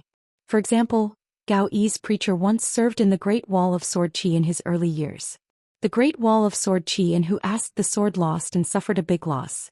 There are many records of this type of sword cultivator in the Summer Palace. Either Gao Yi was a chess piece raised by the wild world and used to fight the internal strife in Liuxia continent. Of course, it makes more sense if the two possibilities can be combined. Xiego praised. The mountain master's eyes are like a torch, and he knows everything even when he sees something. Qin Pingon glanced at Xiego, who nodded. The old deaf man spoke to his disciples from the bottom of his heart. Yu, when you reach Lualpa Mountain, you can no longer rely on your master. You may have to fend for yourself. Yu asked strangely, why did master say this? The old deaf boy shook his head with a grimace, without explaining that being a teacher did not fit in with the ethos of Luo Shan. Gao Yi sat back on the ground and began to breathe in and out to adjust his breath. The slap and the kick from the girl in the mink hat made his body full of vitality, but fortunately, it didn't hurt the foundation of Dao. In the inner courtyard of Gao Yi's heavenly palace, which is the so-called entrance point of Taoism, there are 3 flowers blooming, one high and one low hanging in the air. Unfortunately, there is still a long way to go before the spirit and energy can be blended into one. But among the tallest golden flowers, there is a real-life courtyard was opened, with the gate facing the east. In the far distance, the sea of clouds rolled, the water flow undulated, and a towering sacred tree stood. There were red qi and green qiu entwined on the tree. It was the avenue for Gao Yi's 2 natal flying swords. Manifestation, the sacred tree of the East China Sea, the swinging branch. In the golden flower courtyard, it was like a scene where the moon was held in the middle of the night. When Gao Yi sent out a ray of spiritual consciousness and came to the courtyard room here, someone who was leaning outdoors disappeared and he could only hear people walking by but no human form could be seen. There was a series of subtle sounds of clogs stepping on the ground outside the door. Gao Yi said with a grain of salt in his mind, he is Qin. Suddenly there was a burst of spring thunder in the sky and the earth, and the word be careful echoed repeatedly. Gao Yi was so shocked that he still didn't say the other party's name. Gao Yi, who was barefoot and with disheveled hair, walked to the threshold and said, are you so cautious across 2 worlds? What's more, you personally said that your identity is not hidden from the light and you have made contributions to the world, so the Confucian temple will not, even if I don't control it, even if I don't come to detain it, it's nothing more than losing my physical body. I need to open up a mansion in my mind, build a dojo and keep a little bit of my true spirit alive. Seeing that the other party still showed no intention of meeting him, Gao Yi continued to ask, who is the scholar surnamed Lu that you are obsessed with? Can you still not let go of him? In an instant, Gao Yi lost all consciousness as if he was imprisoned in a time-worn cage. It was pitch black, only his thoughts still existed. Gao Yi could only have a thought in his mind, and he bowed his head to admit his mistake with her. Suddenly the light shone brightly. This moment his mind was free. According to the agreement, he did not dare to step out of the threshold and enter the world outside the door that she had turned into a forbidden land. Gao Yi sat cross-legged and said to himself, it was you who said that there are still a few remaining swordsmanship channels here that are still lingering. This is where I have the opportunity. Only here can I have the opportunity to return to Liuxia continent and help you seize that sword. I have been waiting for this great opportunity for thousands of years, but as a result, I have suffered such shame and humiliation before I even climbed onto the city wall. Back then you and I made a contract to let you escape the disaster. They said that the Lord humiliated the subject and died, so you turned a blind eye?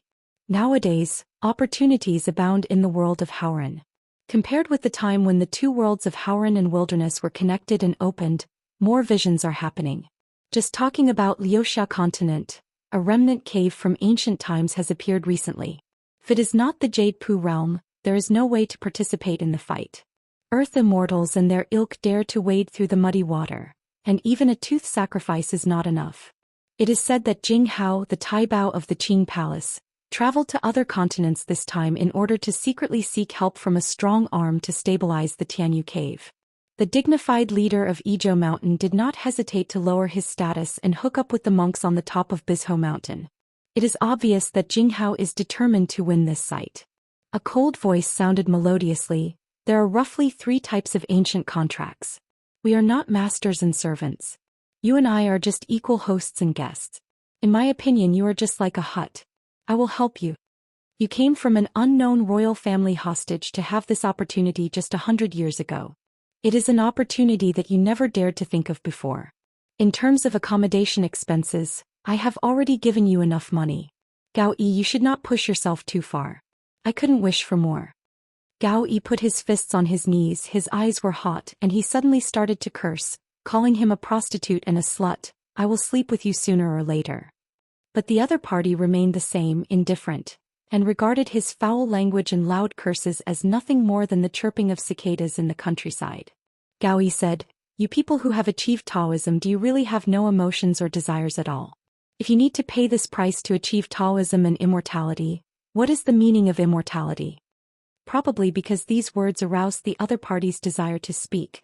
A woman in a white dress with a sword on her back appeared out of thin air outside the door. She had an extremely cold appearance. She was a female ghost that Gao Yi met when he was traveling in Huangmao Mountain when he was young. In the sky, there is a 6-foot-long golden body, showing the appearance of heaven and man. The shapes that appear are flawless and pure gold.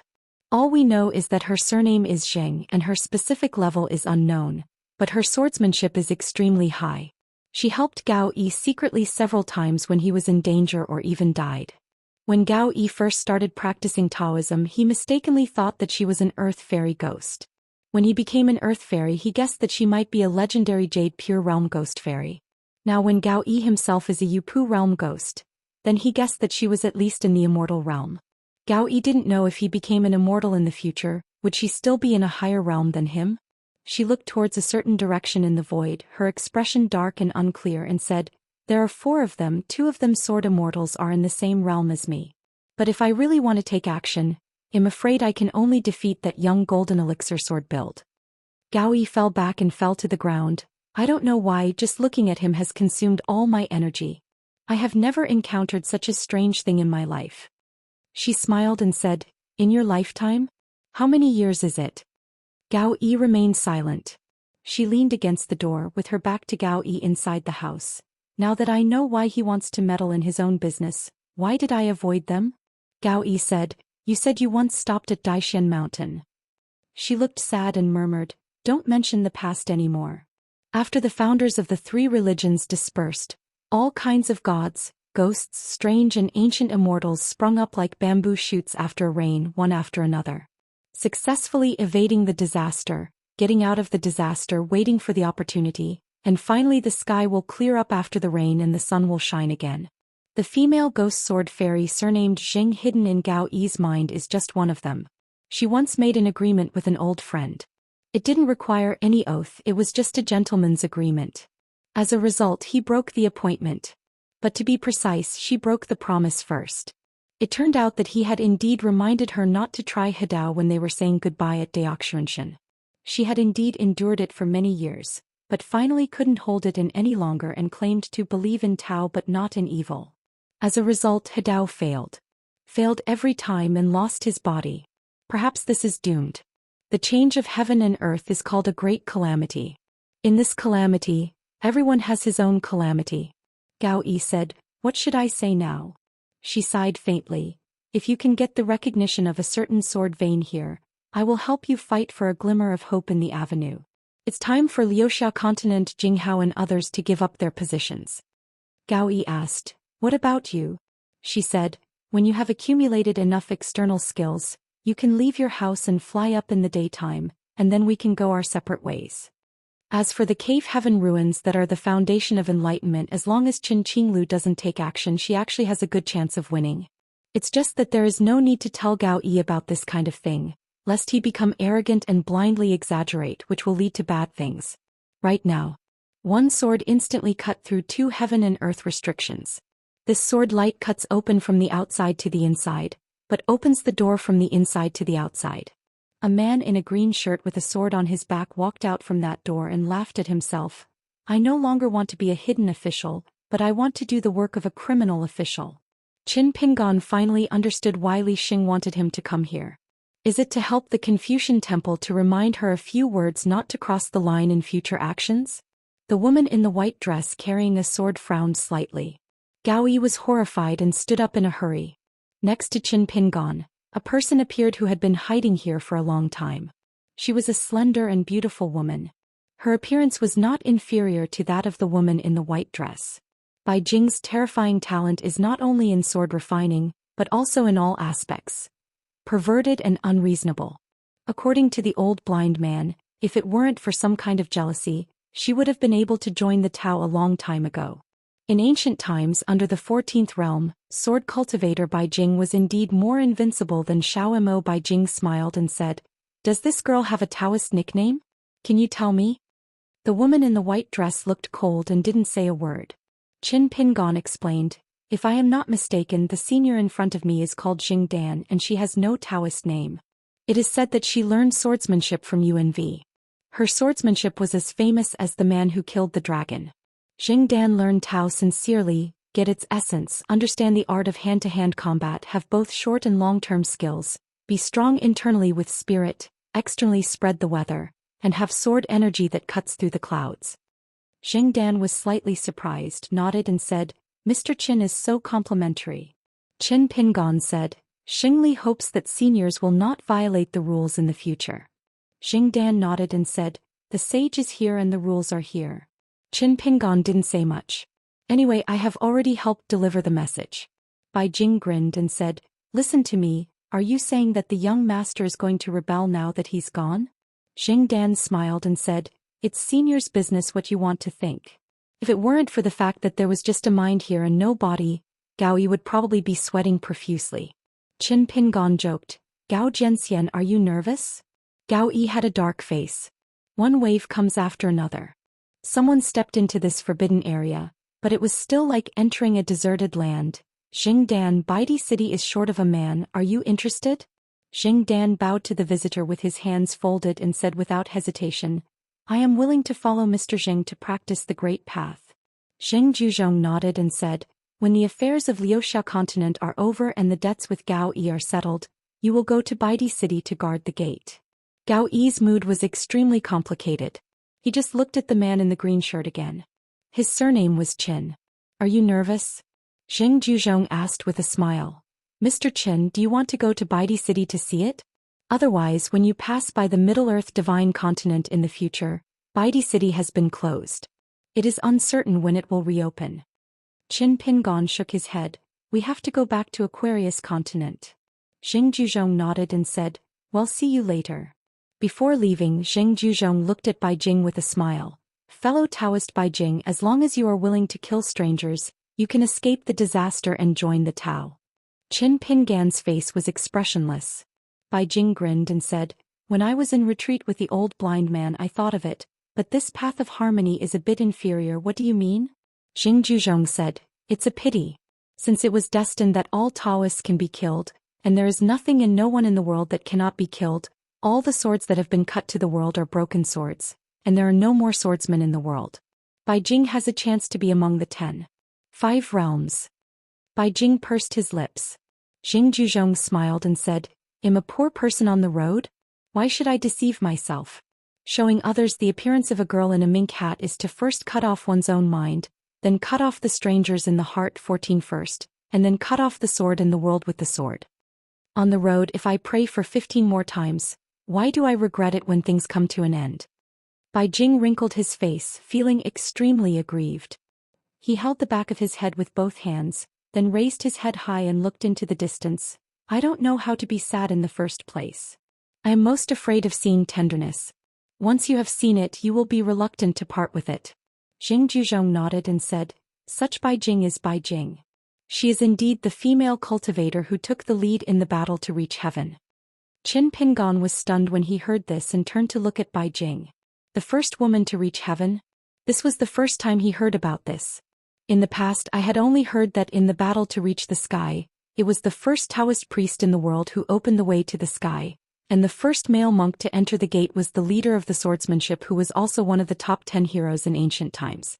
Bai Jing said calmly, from the first day I practiced sword practice and Taoism, I made a vow to myself that I would use my non-god body to look down on the sky and the earth. Jing Juzhong said goodbye with a smile and left. No wonder Zhou Xian said to Xiao Imo on the mountain, have you ever seen a girl more proud than Xiego? Qin Pingon was silent for a moment and said from his heart, thank you Go, does Xiao Imo know these past events? Bai Jing has returned to normal, laughing and saying, you know, I talked to him about everything. Qin Pingon held it in for a long time and couldn't help cursing, damn it Xiaomo you fool. Bai Jing complained, you're not allowed to say that about Xiao Imo. Qin Pingon was speechless. The next moment he had returned to Aquarius Continent and was in Yongjia County, the capital of Yushuan Kingdom. Perhaps pride is like a high city, and the person you like will walk on top of the city with pride at your feet. Sword of Coming Chapter 1223. Chapter 1223. As if nothing happened, the sky and the earth are clear and bright, washing away the old dust. Qin Pingon held an oil paper umbrella under his arm and slowly walked towards the small rented house. Although he was seriously injured, his weight was relieved. Bypassing the familiar Yamen shrine, when he used to run a fortune-telling stall and work as a Taoist priest, Qin Pingon often climbed over the wall to watch the intrigues of the subordinate officials and study their words. Using his own methods, Qin Pingon found Gu Kan's traces. Qin Pingon said something to his heart and gave Gu Kan an address, agreeing to meet there. Of course, Earth immortals and monks in the upper 5 realms often have ways to cover up the weather. Gu Kan did it deliberately because he was worried that Qin Pingon would miss him. Qin Pingon walked into a Tianshui alley familiar with the road. 3 practitioners came towards him from a distance. Among them was a strong man with arms as long as his knees. He was leaning on the package and was speaking in a low voice to comfort a man with a handsome face next to him. The young man with a crown of jade but a dejected expression said, Hong Tu, so what if you are no longer a boy? Although you cannot be as extraordinary as the ancient swordsman and learn how to take the head with the flying sword of the founder, you still have to be invincible in the world and become famous in the world. Only when you are in a good position. Don't belittle yourself and become discouraged, which is a waste of time and material. The young man nodded dully, not knowing whether he heard it or whether it was going in one ear and out the other. Seeing the green-shirt figure at the corner of the alley, the man glanced quickly. He didn't take it too seriously. He just lowered his voice and said a few words to the young man named Hong Tuesday. Then he turned to look at the man with both hands. The young woman who was dancing squares with her feet together, with fresh bones and a charming face, immediately behaved herself when she saw her uncle looking at her. Then the man turned around and continued to talk to them. This time, the master orders you to follow me down the mountain and travel. I traveled 1,000,000 miles across the 7 kingdoms before I could return to my sect. I hope you understand the principle that there are people outside the mountains and there are people outside the mountains. You must know that there are countless strange people and strangers buried in the dust of the world. Often it is only because of the fate that the law has not arrived and the real person does not show his face, or we pass each other in the busy city, or we don't know each other across the street. What a coincidence. The woman raised her eyebrows and couldn't help but smile. Uncle Master, there is someone walking away with a sword in front of me. Is he what Uncle Master calls an expert? There are some things a man should not say out loud. This time he left the sect and gained experience in the world of mortals. First of all, it was to let Hong Tuzan relax and stop being so lifeless. He always felt that he could not practice the magic of the immortal family, so he felt despair, which prompted him to make several things in the world. A chivalrous act to help him regain his morale. Furthermore, It was to let the direct disciple who was secretly appointed as the successor by the master behind her to see more of the world, mainly to come to a certain Taoist temple in the capital of Yushuan Kingdom to help her find an opportunity to become an immortal. It turns out that there are 3 natural red lines on her eyebrows in heaven, which are the so-called signs on the mountain that the killing calamity is too severe. Therefore she needs to be trained in the world of mortals for a few years to lose all the evil spirits and learn a principle of concealing one's edge. Study my immortal method. All in all, the purpose is to let her know that comparison is far from enough, and to make Hong to feel that comparison is more than enough. The leader cannot be said to have bad intentions. Seeing that there was still a long distance between him and the guest in green shirt, the man still used the secret method of gathering sound to form a line, which was not passed down by his master, and gave instructions to the 2 juniors. Bao Shu Hong 2, let's travel the rivers and lakes when you meet a stranger for the first time. It depends on the level of the person's skills and martial arts skills. It will be easy for those who meet him but not for those who are difficult. Remember to pay extra attention to their breathing and footsteps. For example, the person in front of you does have some martial arts skills. It's just that his face is slightly pale, his breathing is slightly stagnant, the clarity and turbidity are different, and the force of each step landing is uneven. It can be seen that he had worked hard originally, but his spirit was probably a little weaker due to excessive drinking and sex. Qin Pingon had no choice but to pretend not to hear this comment. The young woman named Bao Shu in the team is indeed suitable for practicing Taoism. It is indeed a piece of jade with the qualifications of an earthly immortal. They probably all came into being at the right time. Such characters are now found in every corner of the world. Some major sects are busy. Nian Ganlang of the Punishment Department had secretly sent more manpower to Aquarius Continent and even Tongye Continent to look for all kinds of Taoist embryos. The 16 geniuses sent to Luapa Mountain by the Dali Imperial Court have already taken the military ferry and will soon arrive at Niujiao Ferry. The woman asked, Uncle Gao, did I hear Master he say that there are immortal ferry crossings, inns and ferries in the world? As long as someone finds the exact address, they will see all the monks and qi refining gods. The man smiled and said, to put it lightly, it's not that easy to meet. You, Master, he just accidentally met a group of qi refiners in the deserted mountain temple. I heard from the Master that since ancient times, there have been land gods and goddesses who have seen the dragon but never seen the tail. When they first learned Taoism, they were often ordered by the sect master to teach them to make an oath. They should not show their holiness casually in front of the common people, and they should not show up in the mountains. You should not use your immortality skills outside the mountains to seek fame in the world of mortals, or be greedy for worldly wealth, so as not to mislead your disciples and make them mistakenly think that refining qi and cultivating the Tao is a smooth road or a shortcut. Let's just say that the founder of our sect, even though he was a genius, he still had to go through countless hardships. When his merits were perfected, he finally perfected a flying sword. Within 100 feet, the blue light was dazzling and he could cut off the heads of thieves and bandits at will. Like searching a bag to retrieve an object, it is easy to reverse the palm, which is already the state of the ancient swordsman. More than 200 years ago, Lao Huang experienced that a fairy mansion in the mountains with numerous fairy sites in local chronicles gradually turned into a martial arts sect that only taught fists and kicks. The few volumes of Taoism left by the founder can no longer be studied by anyone except the current leaders. Regardless of whether he has a rich family background or a master in the mountains, he is afraid that it will become an old trend. The woman looked longingly and said, Uncle Gao, I heard that there is a Taoist priest named Wu in the capital. He is proficient in numerology and is very accurate in fortune-telling. He has the reputation of being an ironclad god. His fortune-telling stall is nearby. Shall we go and have a look? The man smiled and said, the person who shows his appearance in the market is not a real person, but it is unlikely that he is a god. When we go to Chongyang Temple, if you are still free, you can go to the stall and try your luck. If that person is really a strange person who is playing games in the world of mortals. Strangers are what you should be born into. In an alley, the two parties approached. Not to mention the legendary people who cultivated Taoism and became immortals. No matter how spiritual they are, they never feel sleepy. Even the people who practice martial arts and have a restrained spirit should not be so sleepy and drowsy during the day. The man looked at the other party and felt very sorry, but he did not forget to take advantage of every opportunity and warned the two juniors.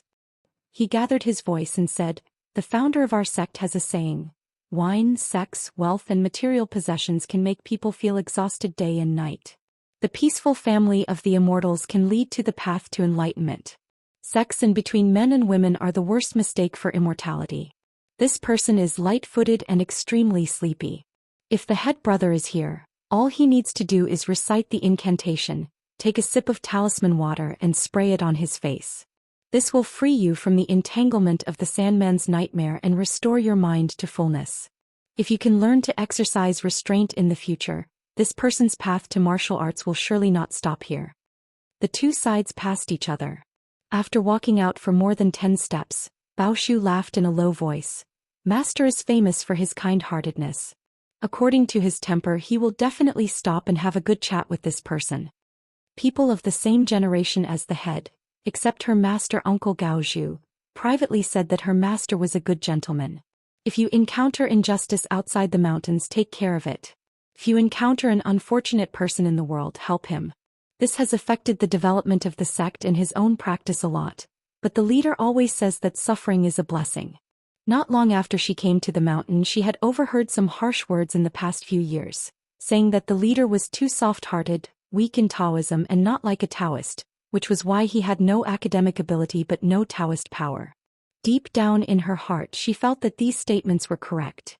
A person who practices Taoism must look like a person among gods and immortals. He should not put a clear Taoist heart that should be radiant in the mire and soil his own spirit. Hong Tu didn't know whether it was due to some mistake or a blessing in his heart. He suddenly turned his head and happened to see the man in blue shirt turning his head and looking towards him with a sword on his back. He looked at him. I heard a strange voice say, if you have a leisurely time, young hero, you can look for Taoist with stall and figure out your future. It's very effective and the price is fair. I'm sure you won't waste your money. Hong Tu was shocked in his heart. He saw the other person pointing at his ear, perhaps indicating the tip of his ear. He happened to overhear their conversation and talked about the fortune-telling stall. Hong Tu turned around and asked hurriedly, Senior, please give me some advice. If someone learns martial arts late and is not a child, can he really become a martial arts master?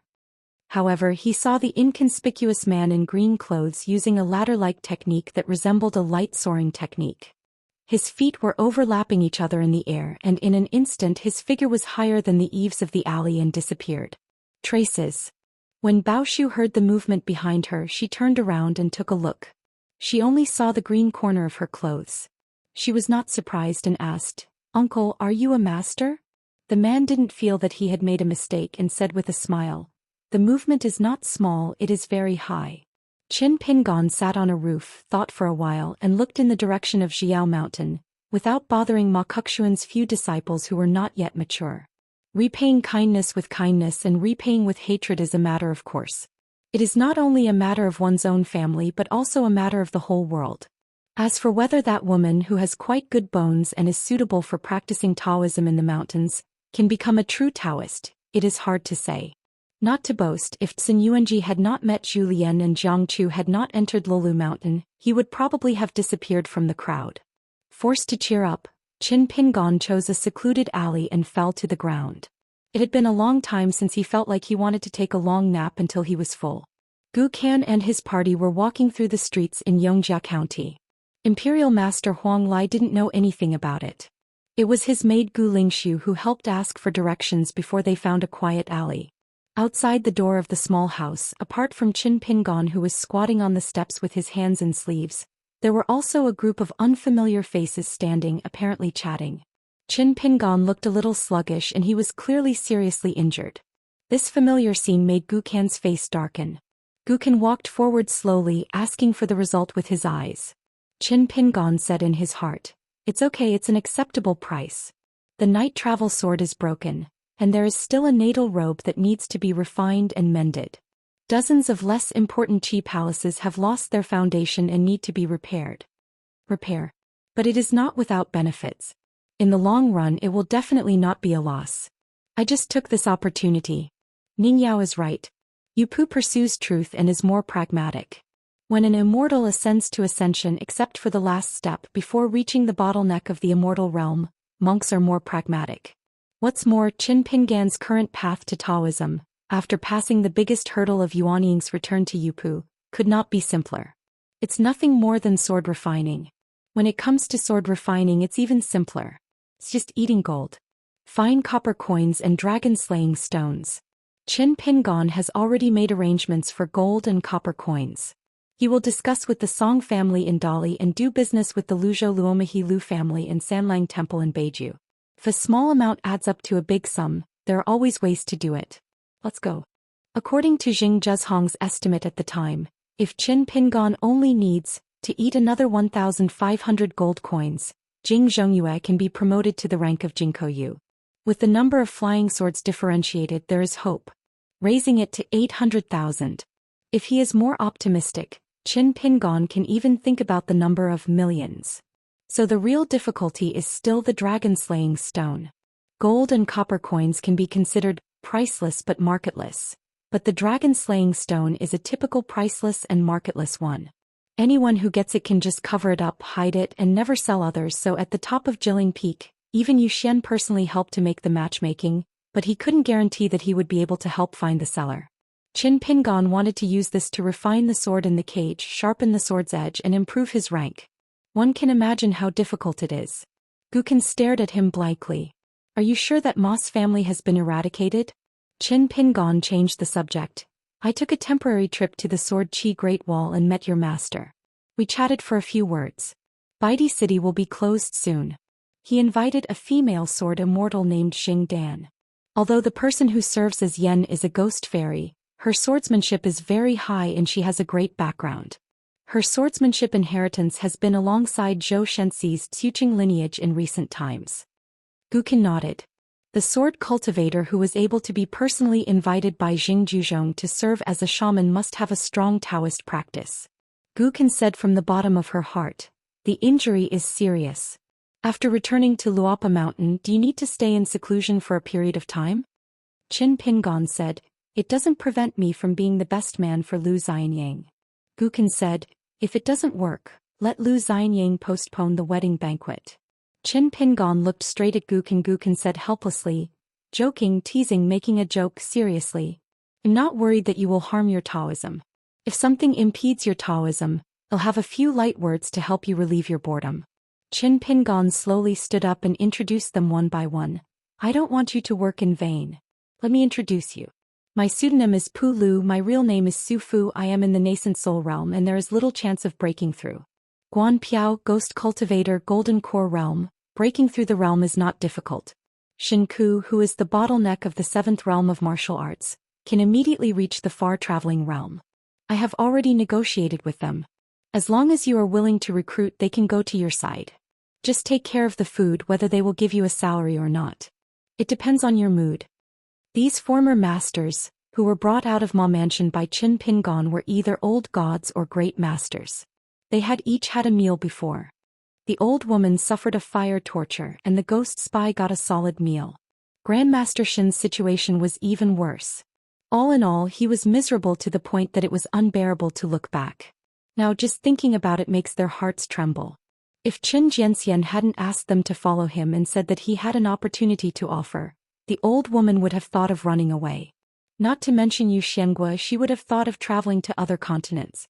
As for Guanqi, he also had thoughts of returning to his homeland, and Shin Ku wanted to find a clean place in the wilderness.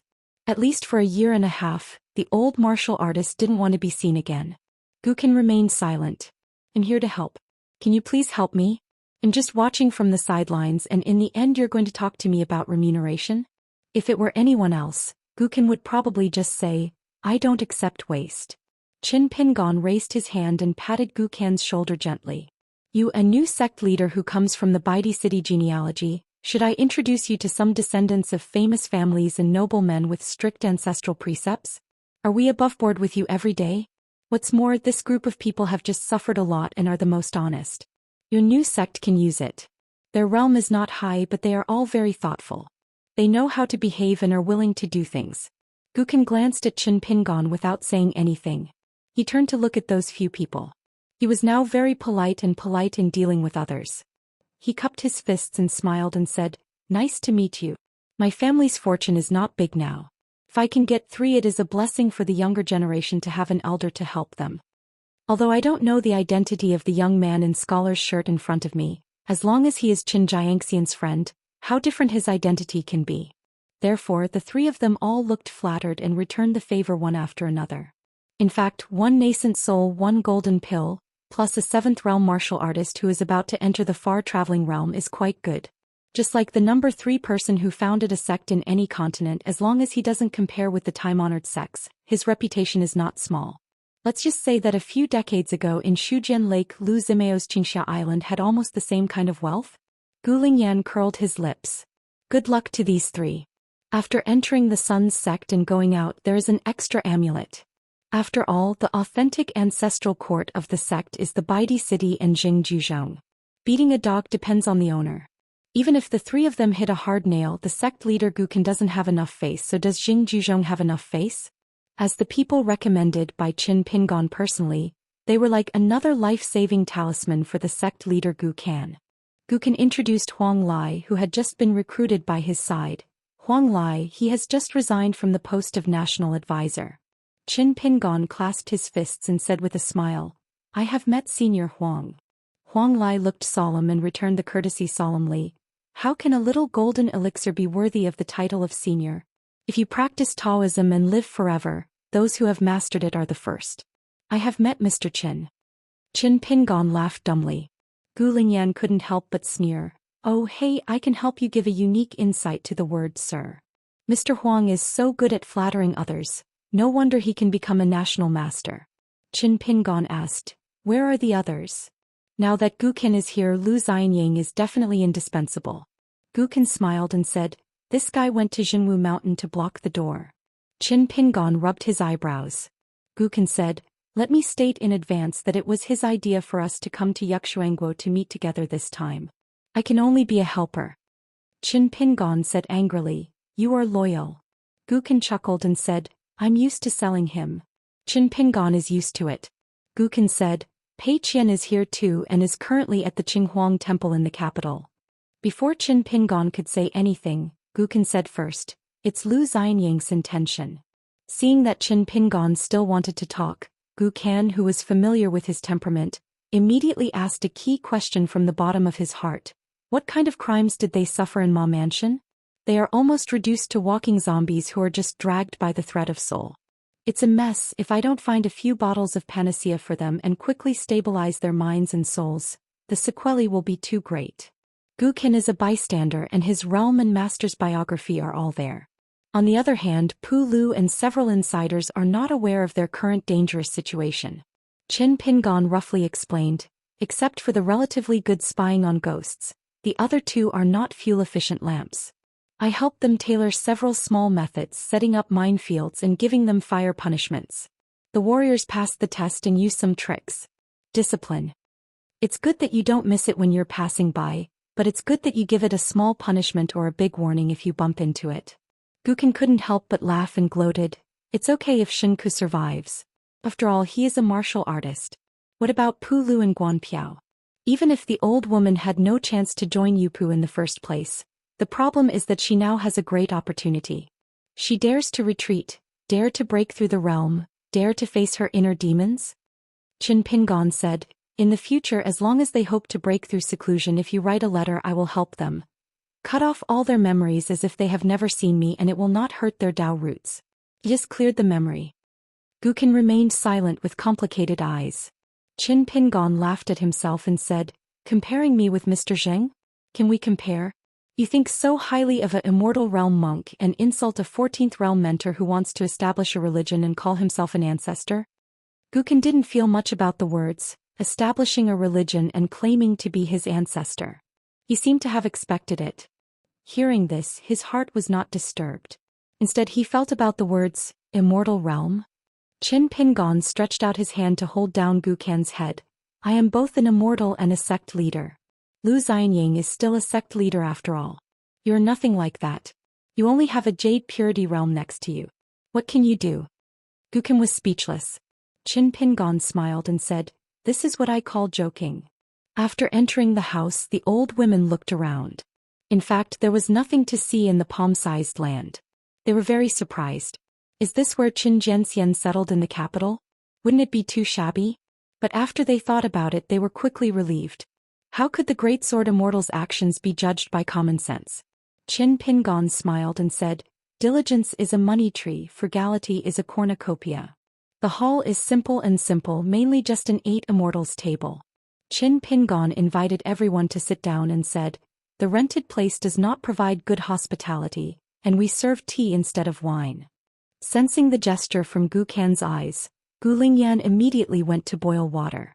There was no one outside the house, so Qin Pingon asked, "Have you figured out the address?" Gu Kan said, "Let's just choose Fuyazhu. There's a place. I have personally inspected it before and it's okay. But I plan to go to Fuyazhu again and take a look. Maybe there is a better place. Son, I can't tell you the exact location now." Qin Pingon nodded and said, "As long as you have decided on Fuyao Island, there is no need to be too anxious. Take your time." Gu Kan said, "There may not be a ceremony." Qin Pingon smiled and said, "Even if there is a ceremony, I may not be invited to go." Gu Kan said, "I know you are busy, so you can only go to Qingxing country, not Fuyao continent." Except for Gu Lingyan, who knew the basics, the others were all human beings and they immediately tasted the aftertaste. Is this a sign of superiority? What's the relationship between the two of them? He became more and more curious about the identity of the young man in Confucian shirt. Who can talk to Qin Jianxian so casually? Qin Pingon made up for his past mistakes and said, "Since I have chosen Fuyazhu, I will introduce someone to you in the future." Gu Kan said, "If it's someone who came out of the summer palace, there's no need. He's destined to not be able to pee in a pot." Qin Pingon smiled and said, "This man is known as the smartest emperor in the history of Fuyao continent. I always feel that this guy has hidden wealth somewhere in his homeland." Because Gu Kan had stayed in Fuyazhu for a while, he immediately guessed the identity of the other party and asked tentatively, "Is it the one who guards against his son better than outsiders?" Qin Pingon nodded and said, "That's him. Now that I'm living with Zhong Kue, I will be free one day sooner or later. You two probably have a good temper." Gu Kan smiled and said, "If it's him and he wants to be the chief worshipper, I'll do it." Qin Pingon said, "Let's wait until you meet in person. Let's see if we hit it off first." Gu Kan said with a smile, "If I beat him to death, he won't go to Luoluo Mountain. If I beat him to death, he would still be willing to follow me." Qin Pingon chuckled and said, "Are you quite proud? You're showing off to me." Gu Kan was overjoyed. Qin Pingon took a long breath. If there was a chair to sit on, he would want to sleep on it. Gu Kan remembered something and asked, "Do you know there is a Chongyang temple here?" Qin Pingon nodded and said, "It was called Alchemy in ancient times. It is a geomantic treasure place where Tao Qi is condensed. I passed by it a few times and did not go in to investigate further. Just by looking at the Qi, I could roughly tell that he was a Taoist priest who was proficient in fire magic. He was in Chongyang Temple. The person who builds the furnace to refine the water elixir is probably a stranger who dares to refine both the inner and outer elixirs. I guess the master's realm may not be very high, but the power of the outer elixir is quite high. Why have we met before? The few people I met in Tianshui Hutong just now seem to be going to Chongyang to seek immortality. There are many Taoist legal systems, only the outer alchemy sect and the inner alchemy sect. At the level of the golden elixir there is a dividing line. Under the golden elixir, the outer elixir becomes popular. Seeking external things to strengthen oneself often leads to rapid breakthroughs. As for the outer elixir above the golden elixir, although it will not become useless, it is not very important. However, there are exceptions. On the side of Qingming Tianxia, there are several Dharma veins along with the outer elixir that can directly lead to ascension. Over in Tongyi's Hao, Lu Yong's Qinghu Palace belongs to the typical Taoist Huaidan lineage. Gu Kan said, "I just met him and chatted for a few words. The master of the temple seems to be a golden elixir immortal. He is very courageous and dares to call himself Huelu." Qin Pingon laughed it off.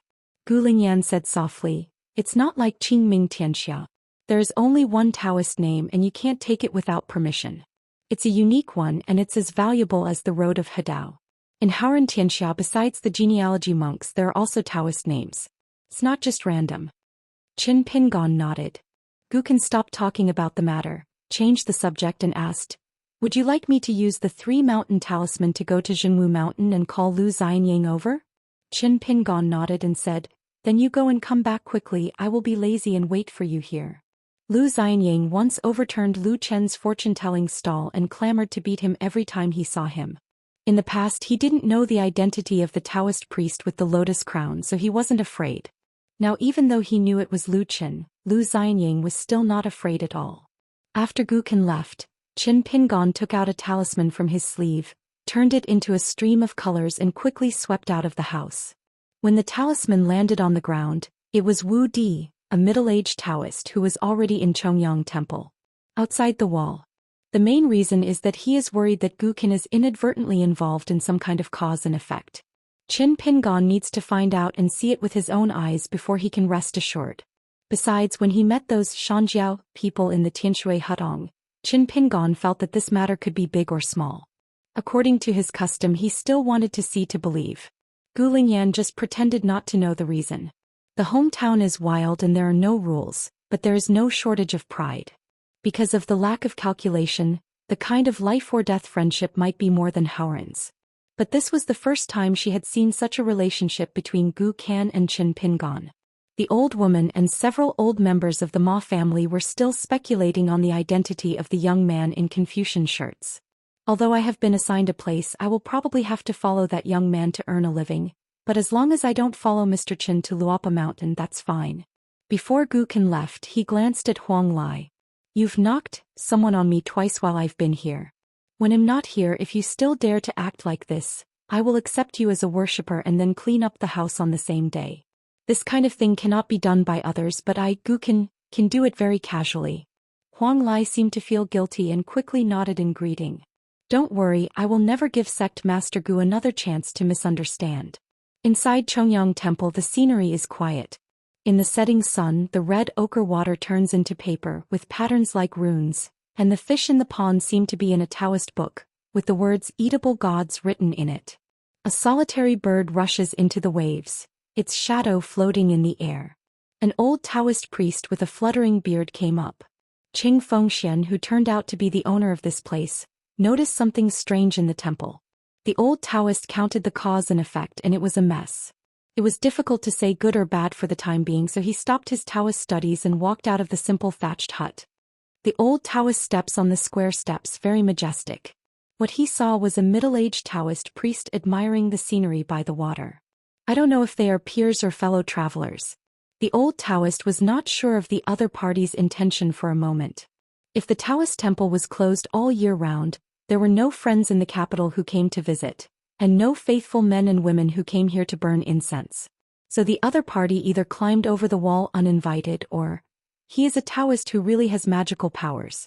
He can shrink the earth's veins and move mountains and rivers thousands of miles away. Qing Fengxian looked around and came up with a guess. He asked with a smile. But the Taoist priest Wu who sets up a stall in Higher Lane in Yongjia County, Wu Shenguo? Just by looking at the opponent's attire, one cannot tell which lineage of the mountain he belongs to. Qin Pingon nodded with a smile and said straight to the point. Wu Di, a poor Taoist, does not have a Taoist name. I just heard from a friend that Master Qingguan's Taoist name is Hui Lu. I have lived here for many days and passed by Guiguan several times. Because I didn't dare to disturb him, I didn't come to visit him. But today I heard that my friend mentioned Qing Zhenren, and most of his words were filled with admiration for the master. I was afraid of missing a Taoist senior, so I had the courage to come here to talk about it. Qing Fengxian stroked his beard and smiled and said narrowly, how can I take my self-proclaimed Taoist title seriously? Isn't Taoist Wu Wu so frightened? Or does he regard this poor Taoist as a villain and plan to ask for reward from the county government? Qin Pingon said, the master of the temple is joking. Qing Fengxian was too lazy to talk around with this person. He was upright and was not afraid of slanting shadows. After all, good time was limited and he should not waste it in such vain and arrogant things. He said directly, people in the Ming dynasty don't tell secrets. I dare to ask Daoist Wu whether he came here to explore the secluded scenery and enjoy the scenery. Or should we discuss Taoism and weigh the weight of a poor Taoist? If we say that his colleagues are enemies, he lives in seclusion in Chongyang Temple, concentrates on refining elixirs, has 2 disciples and has nothing to do with the world. There is no reason to conflict with this fellow Taoist who is setting up a stall to make money. Qin Pingon smiled and said, I would like to ask, is the ancestor of Master Qing Guan's family from the Lu Guan sect? Qing Fengxian was silent for a moment, then sighed deeply, showing a slightly sentimental look. I never thought that fellow Daoist would still know about such ancient things. To be honest, Pindao did come from a branch of the Lu Guan sect, but it was not orthodox. It has the same origin but different flows. The source of water has long been gone. Withered, this branch of Pindao is in such a bleak situation now. In ancient times, real people emerged in large numbers. Among the Taoists in the world at that time, it was said that the Lu Guan school was the highest and the Donghua school was the largest. As for the Taoist tradition of the Lu Guan sect, in addition to being good at astronomy and divination, they are also proficient in the wind-horned bird divination, and they are also extremely good at alchemy. Otherwise, it will not be able to stand as the highest. After Qin Pingon confirmed that what the other party said was true, he felt a little helpless. It turned out that the hidden connection like a fish lying on the bottom was not in Gu Ken, but in himself. The old master of the Donghai Taoist temple, the master of the Bixiao cave, secretly took care of the Tonggis Hao Jinding temple of the Loguan sect, and even asked Luo Luoshan and Jiang Shangzhen by name not to take action against Xiao Yuanran. The old temple owner gave away a quarter of the lotus root land in Luolu Mountain to pay off a debt?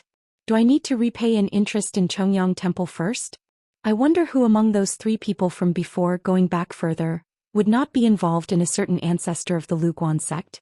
Qin Pingon thought for a moment and then started to talk serious nonsense. Since Master Jing is willing to treat people with sincerity, Pindao can't pretend to be mysterious. There should be someone who reciprocates the truth and tell the truth. Pindao used to travel around the world when he was young. In his early years in Tong Yezhou by chance is somewhere in the north and has a deep connection with the tradition passed down by a certain lineage of the Loguan sect. Just like a plant planted, it is time for the flowers to bloom here and the melons to ripen and fall. Qing Fengxian gave a slightly confused sound.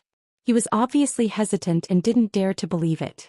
Is there really such a good thing that fell from the sky? Qin Pingon continued.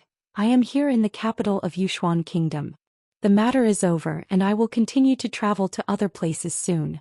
Over there in Zhugan Hutong Yongjia County, there is a ghost house that is rumored to be rumored, and there is a moxa hanging at the door. Grass, the viewer will know it when he goes over there and looks at the aura.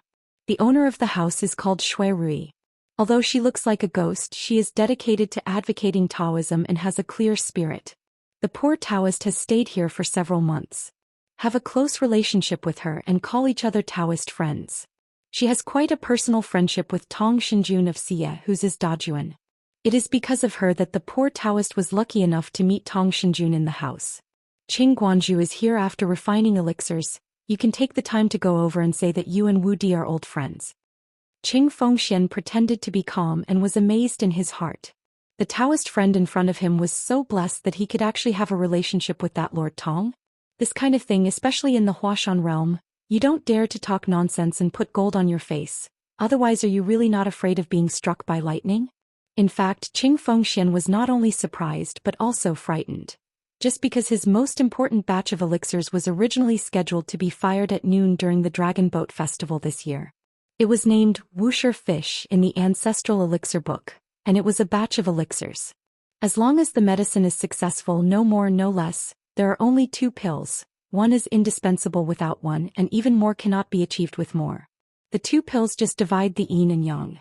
But the old Taoist was not sure about this, just because he was missing one of the most important medicinal materials, even though he had put all his efforts into choosing the site of Chongyang Temple as a cauldron, and found a noon couplet as the winning weapon. However, there is still a lack of vital alchemy items, which results in the alchemy furnace being unable to achieve the kind of water leakage described in the alchemy book even though the fire is being lit. If one could burn a piece of immortal mugwort, it would be like setting off a fire in a steamer and transporting it to the temple for years of water transport, isn't it? God's blessing. The reason why the old Taoist didn't look happy was that he didn't know the quality of the mugwort at the door of the ghost house. What is the firepower after burning? The old Taoist became more and more frightened and doubtful. Could it be that meeting the Taoist priest Wu Di today was due to a mysterious Taoist fate? If you really agree to what the other party said, it should bear fruit and come to fruition. Qin Pingan's original intention was to first help the temple owner and Shui Rui to connect, so that the 2 parties could take care of each other and form a romantic relationship. If there are any difficulties in Chongyang Temple in the future, Shui Rui, Tong Wenchang, and Qin Pingon will be able to weigh in on whether to help and how to help. Qin Pingon was also surprised and asked seemingly casually, Pindao once met a poor young man from a foreign country named Bai Yun. He and his grandfather used to sell pictures of spring cows together. Passing by the stall, Pindao helped him make a prediction. I wonder if Master Jing has ever seen this young man with the Shan Yuan Dharma? Qing Fengxian shook his head. I never leave home and have never seen this young man. But the old Taoist quickly added, Pindo's 2 disciples occasionally go shopping in the market, so they might have seen this person. Qin Pingon looked as usual and said with a smile, I originally thought that this fate of the Immortal family would fall on Guanzhu Qing and Chongyang Guan, but now it seems that may not be the case.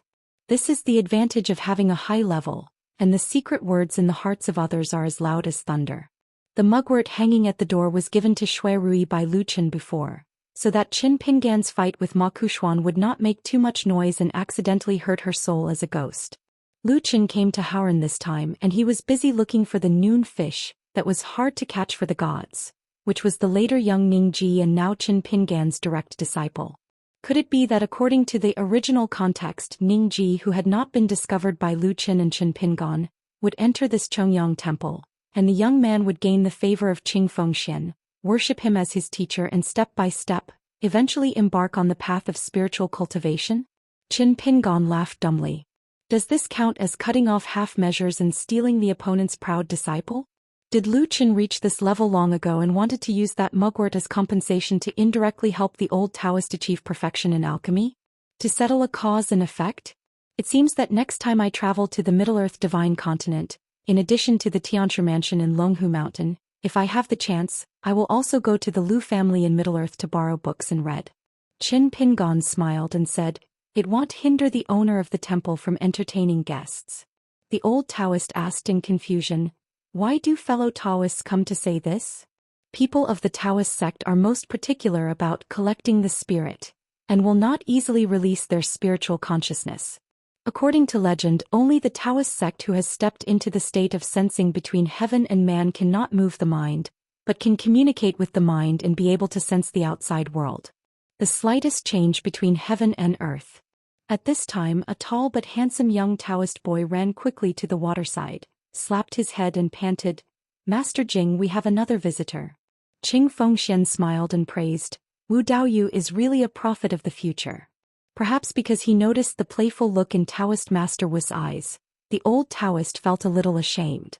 The food in his Taoist temple was indeed not full of oil and water on weekdays. The old Taoist priest likes purity, and while refining alchemy, he is most afraid of the intrusion of the mortal world. Taoist temples are closed all year round to thank guests. They cannot steal or rob, and they are not willing to cheat and deceive. They have no side wealth, so how can they get extra money? Besides, it is difficult to practice Taoism. How can it be what a blessing? Although these 2 disciples have ordinary qualifications and cannot be considered geniuses, since Qing Fengxian has accepted them as registered disciples, in addition to following his own fate, he still has high hopes for them. Not only is the Taoist temple missing 2 fire-burning Taoist boys, it's so simple to do chores, and the old Taoist still hopes that they can revive their masters in the future with their Taoist power. However, the Taoists in the mountains have always been handed down the secret instructions from their masters orally, so they chose to apprenticeship. Teaching and teaching are extremely strict and secretive. Some Taoist lineages even have ancestral precepts that must be passed down by a single lineage. The lead and mercury cauldron is burned and refined into priceless beads. As long as a golden elixir is cultivated, the layman can live longer by taking it, and the immortal master can live forever and stay in the world after taking it. So the pot of elixirs was indeed completed, and there were exactly 2 pills. Song Juchuan and Zhou Xian were blessed with 1 pill. As for Qing Fengxian himself, he had already internalized the golden elixir, so there was no need for external objects to increase his Taoism. Wu Di seemed to see the old Taoist's embarrassment and Zhou Xian's restraint and smiled calmly. We live in poverty and are kind-hearted, so we Taoists call ourselves poor Taoists. The old Taoist stroked his beard and smiled. This is the truth. Zhou Xian was eye-opening.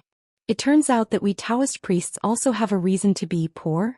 Taoist Master Wu looked at the tall and thin Taoist boy and said with a smile, In the world, money is in gold and silver, but in our generation there is Taoism and no Taoism, but it is in our hearts. It is not easy to enter the mountains, but it is even harder to cultivate Taoism. It is nothing to endure a little hardship, and heaven will give great responsibilities to these people. They will inevitably strain their muscles and bones, starve their body skin and deplete their body. This is the meaning of the question of cultivating the Tao. If you want to be free and happy as an immortal, you must first endure the hardships of the world. Since this little Taoist friend is already in the world, when you practice meditation and find the master, don't enter the treasure mountain only to come back empty-handed. Remember to have no distracting thoughts and be devoted to the Tao. Don't blame others or drag your body and mind into hesitation. Believe that opportunities are waiting for you. After all, Zhou Xian was no more articulate or good at words than senior brother Song. He just bowed his head in a polite manner and sincerely thanked this strange Taoist priest for his words and teachings. Qin Pingon reached out and patted the young man's shoulder and said with a smile, "It's hard work cultivating Taoism, let's keep up the hard work." Qing Fengxian originally wanted to take Taoist Wu to his alchemy place to have a look, but the other party directly said, "You can't ask the importance of the tripod." When the old Taoist heard this, he choked for words. Is it indeed somewhat similar to the fisherman's respect that the young man in Confucian shirt said earlier? Qin Pingon said politely to the Master Jing visitor again, "Be pure and have few desires, have no competition with things and have the spirit of a true person." Then he said goodbye and left. The smiling old patron didn't try to stay, but secretly made up his mind to go to that haunted house, to try his luck and see what the wormwood looked like. On the way, Qin Pingon happened to pass that group of people again. Taoist priest Wu Dis square steps are no worse than those of the old temple master. After seeing the old Taoist with immortal spirit, the short man confirmed his identity and took out a secret letter written by the master. He bowed his head and handed it to him with both hands. Hongtu came here to see Master Qing. Qing Fengxian took the letter, opened it on the spot, read the content and looked up at the young woman named Bao Shu. The old Taoist nodded and said, "It is indeed a material that can be made. From now on she will stay in the temple to practice with Pin Dao. 3 to 5 years will be fine." People are in high spirits during happy events and old Taoist priests are in a good mood. In fact, it is said to be a side branch of the Lu Guan sect. It is not wrong. It is similar to a countryman who said that his surname had an emperor hundreds of years ago. But secretly he felt that the opportunity for this elixir to be created really lay in what Taoist Wu called a piece of mugwort. "When I was young and ignorant I once uttered arrogant words. Anyone who is as idle as I am is a descendant of gods and refuses to become a god. Nowadays I have achieved a small degree of success in cultivating Taoism, and there is hope for the elixir to be produced. Who is as crazy as a poor Taoist who has already succeeded in refining the elixir and refuses to accept the golden elixir?" Qing Fengxian asked his more thoughtful apprentice Song Juchuan to lead Gao Zhu and the others to stay in the temple. Back then, the old Taoist traveled from the Central Plains to Aquarius Island from north to south. During the journey he stopped and chatted with the contemporary head of Yeajiashan, and he got along quite well with him. In the history of Yeajiashan, there was a founding master of Jindan sword Immortal. However, after the sect was established, each generation was inferior to the next. The current leader Yao Guizhen was only a chi practitioner in the cave realm, not a sword cultivator. Now that he has finally found a good man and a beautiful jade, it is estimated that Yao Guizhen thinks that it is difficult to teach the Dharma, and is worried that it will delay the woman's future as a monk, so he thinks that he can use stones from other mountains to attack jade. Hao Pindao also has this idea of adult beauty. Just think of it as forming a good relationship with Yeajiashan on the way to practice. In the future, when Song Juchuan and Zhong Shan leave the army, they will have a place to stay on their way out for training. In the capital city of Yushuan Kingdom, there is a Taoist temple with a very small appearance but a unique cave. It was once named Alchemy Temple and was renamed Chongyang Temple. If the master of this year's contemplation and the contemporaries of the old days were both contemplating and practicing Taoism, how could they tell who was the master and who was the guest? Zhong Shan was walking with his master. He remembered something and plucked up the courage to whisper, "Master Jing, I know a friend. He was born in a poor family and was a foreigner. He fled to the capital and lived with his grandfather. He knew medicinal materials and could draw spring cows. 2. He knows some bricklaying work and he is very hardworking, so the disciple wants to discuss with the master, can he come to our Taoist temple to do odd jobs and become a permanent Taoist priest? The old Taoist priest asked casually, what's your friend's name? Zhou Xian said, Baiyun. The old Taoist thought for a while and came up with an idea, then said, Zhou Xian, what do you think of the food in our Taoist temple? Zhou Xian said honestly, it's not bad. There really wasn't much oil and water, so I always had enough to eat. As for some of Senior Brother Song's private complaints, he did not tell his master, lest the more vindictive master would hold on to them. When the time comes, his master scolds his senior brother, and his senior brother turns around and hits him, and he will not be the only one who loses. The old Taoist stroked his beard and smiled and said, as long as your friend named Baiyun comes to our place to do odd jobs for free, we will ensure that he has enough food for 3 meals a day. If he agrees, he will come here to help and work as a part-time worker first. Master, I will observe him for a few more days.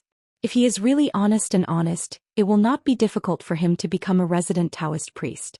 But if he feels that he cannot make money and does not want us to Chongyang Temple, then forget it. Zhou Xian wrote it down silently with a happy face. It was probably because his Taoist temple was old and in need of repairs everywhere.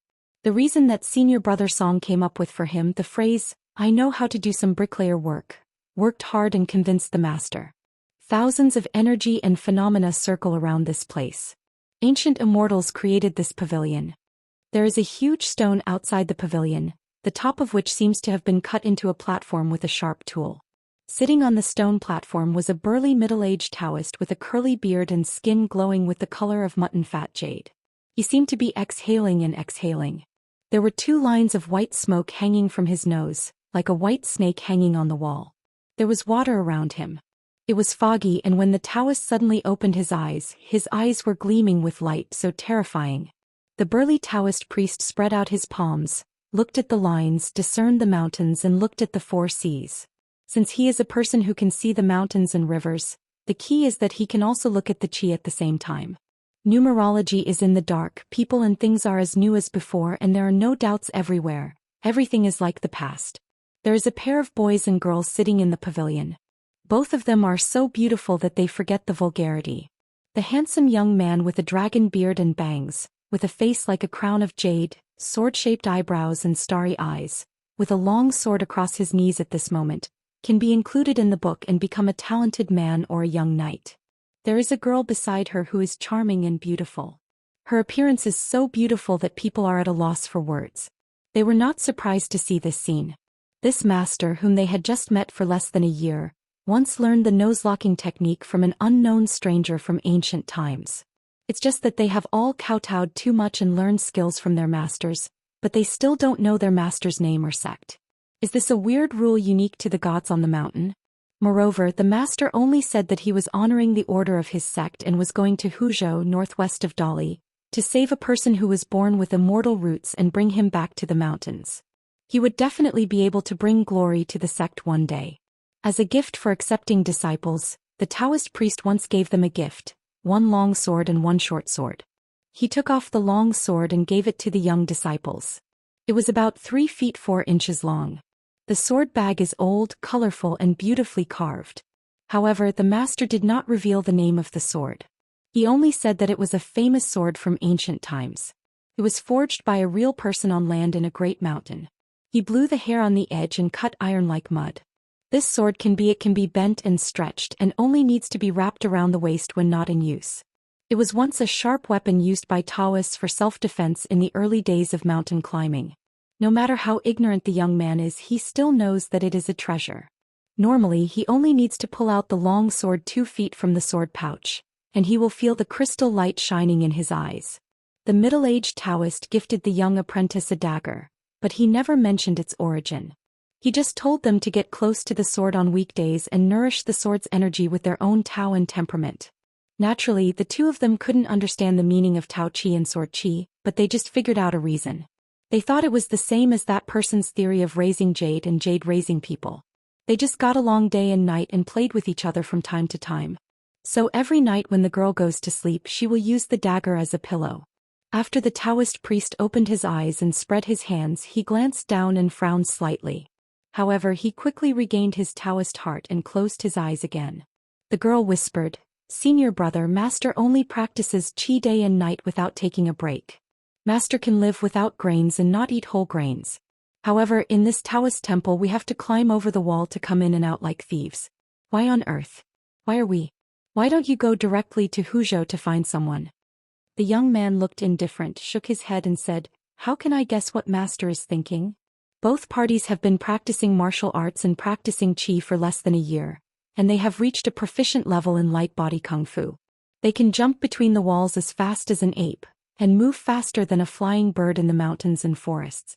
It's just that they still haven't practiced swordsmanship and their master never teaches them, so they have nothing to do. As for the 3 masters and disciples in the Taoist temple, it is really strange that they are still unaware of their existence." A woman in a green skirt appeared out of thin air and came slowly. She walked into the pavilion and said to Yen Yen with a smile, "You are the 2 disciples that senior brother Lu has just accepted. Which one is Fengqing and who is Jingding?" Ignoring their posture as if they were facing a formidable enemy, the woman introduced herself. "My surname is Shao. In terms of seniority, I am your uncle. I won't mention my name for now. Our sect has very strict rules." They stood up and saluted Master Shao, who jumped out of nowhere. "You and your ministers are all immortals and they should cherish and love themselves." The woman in green skirt stretched out her hand and pressed it twice, telling them not to be restrained, and said with a smile, "Practice well and you can expect a great path." While chatting with the 2 children, she said to the burly Taoist priest in her heart, "Brother Lu, why has it become so lively all of a sudden? 3 groups of guests came in one day?" The Taoist priest replied in a secret voice, "If there is no fate, we will never get together." The woman in green skirt said, "Gu Qin from Baidi City made Gu Lingyan and Imperial Master Huang Lai. How did they get together? I just got a spy report from the main hall. The foxy girl who pretended to be Gu Kan's personal maid turned out to be a female cultivator from the wilderness, whose name is Chunshao. As for how she came to follow Gu Qin from the wilderness to the vast world, even the main church didn't know how she cultivated the path. She just couldn't find it out and she said there was no need to check it again. Senior brother Lu, do you think it's strange?" The burly Taoist priest said, "The really important news is not about Gu Kan and Chun Shao, but about the Taoist priest Wu Di who just left here." The woman in the green skirt's eyes lit up. "Anything to say? How could he be more important than Gu Kan and Chun Shao?" The Taoist priest revealed the secret with one word. "This person's true identity is one of the talisman clones of Lord Qin of Luopa Mountain." The woman in green skirt asked, "Is he going to take revenge on the Ma family?" The burly Taoist priest said, "The revenge has been avenged. The previous vision in the sky is proof that Ma Kukshun's body has died and his Taoism has disappeared." The woman in green skirt asked doubtfully, "How did you recognize it?" As for Ma Kukshun's death, she was not too surprised. She just couldn't believe that Ma Kukshunzen died like this. This news was really unbelievable. You must know that many people in the outside world are extremely optimistic that Ma Kuxuan will rise to the top within 100 years. It doesn't matter to her, why should she meddle in so many other things? The Taoist priest said, "Gu Qin left with his front foot and Wu Di arrived with his back foot. Is it difficult to guess?" The woman in the green skirt had a strange look on her face and was a little worried. "I'm just going to tell you why the girl Gongsun lost her aura out of thin air. Could it be because of him? A certain landscape travel book that sold extremely well and was banned again has deceived many spectators. The case of Qin Ping, the master of Qin Ping, has been a ruthless master since he was young." The Taoist priest said, "Do you still want to help such an abandoned disciple with a weak character return to the disciples?" The woman in green skirt sighed quietly, unwilling to tangle with senior brother Lu on this topic. Although they are called brothers and sisters, they are from the same family but from different backgrounds. She remembered the business and asked in her heart, "Uncle Ching still can't wake up and remember his previous life? The main hall has asked about this, how should I reply?" The middle-aged Taoist priest nodded and said, "Uncle Cheng's cultivation was too smooth in his last life and his blessings were profound. In this life, it has become a burden and it is more difficult to gain enlightenment. If you return to the main hall, you don't have to expect that Uncle Ching can return to the mountain for at least 200 years. She sighed and rubbed her eyebrows. In his last life, Uncle Ching was already in the Ascension realm at this age. I am now the immortal of the golden pill, so I am so complacent. An expert once made a very vivid metaphor. Uncle Qing is a cornucopia of wealth and prosperity that comes to him without asking for luck. Yu Xian from Zhongtu, Wei Shi from Aizu, He Xiaoyang from Aquarius, and Huang Ting from Tongya are all such people. She then became a little worried. Uncle Cheng's foundation will not be broken by that Gu Can, right? She didn't want to have any entanglement with Baidi City. In fact, it's not her, it's anyone else. The burly Taoist priest shook his head and said, no matter how talented Gu Can is, he still doesn't have this kind of vision. She asked, can't Gu Can see that? Where is that person?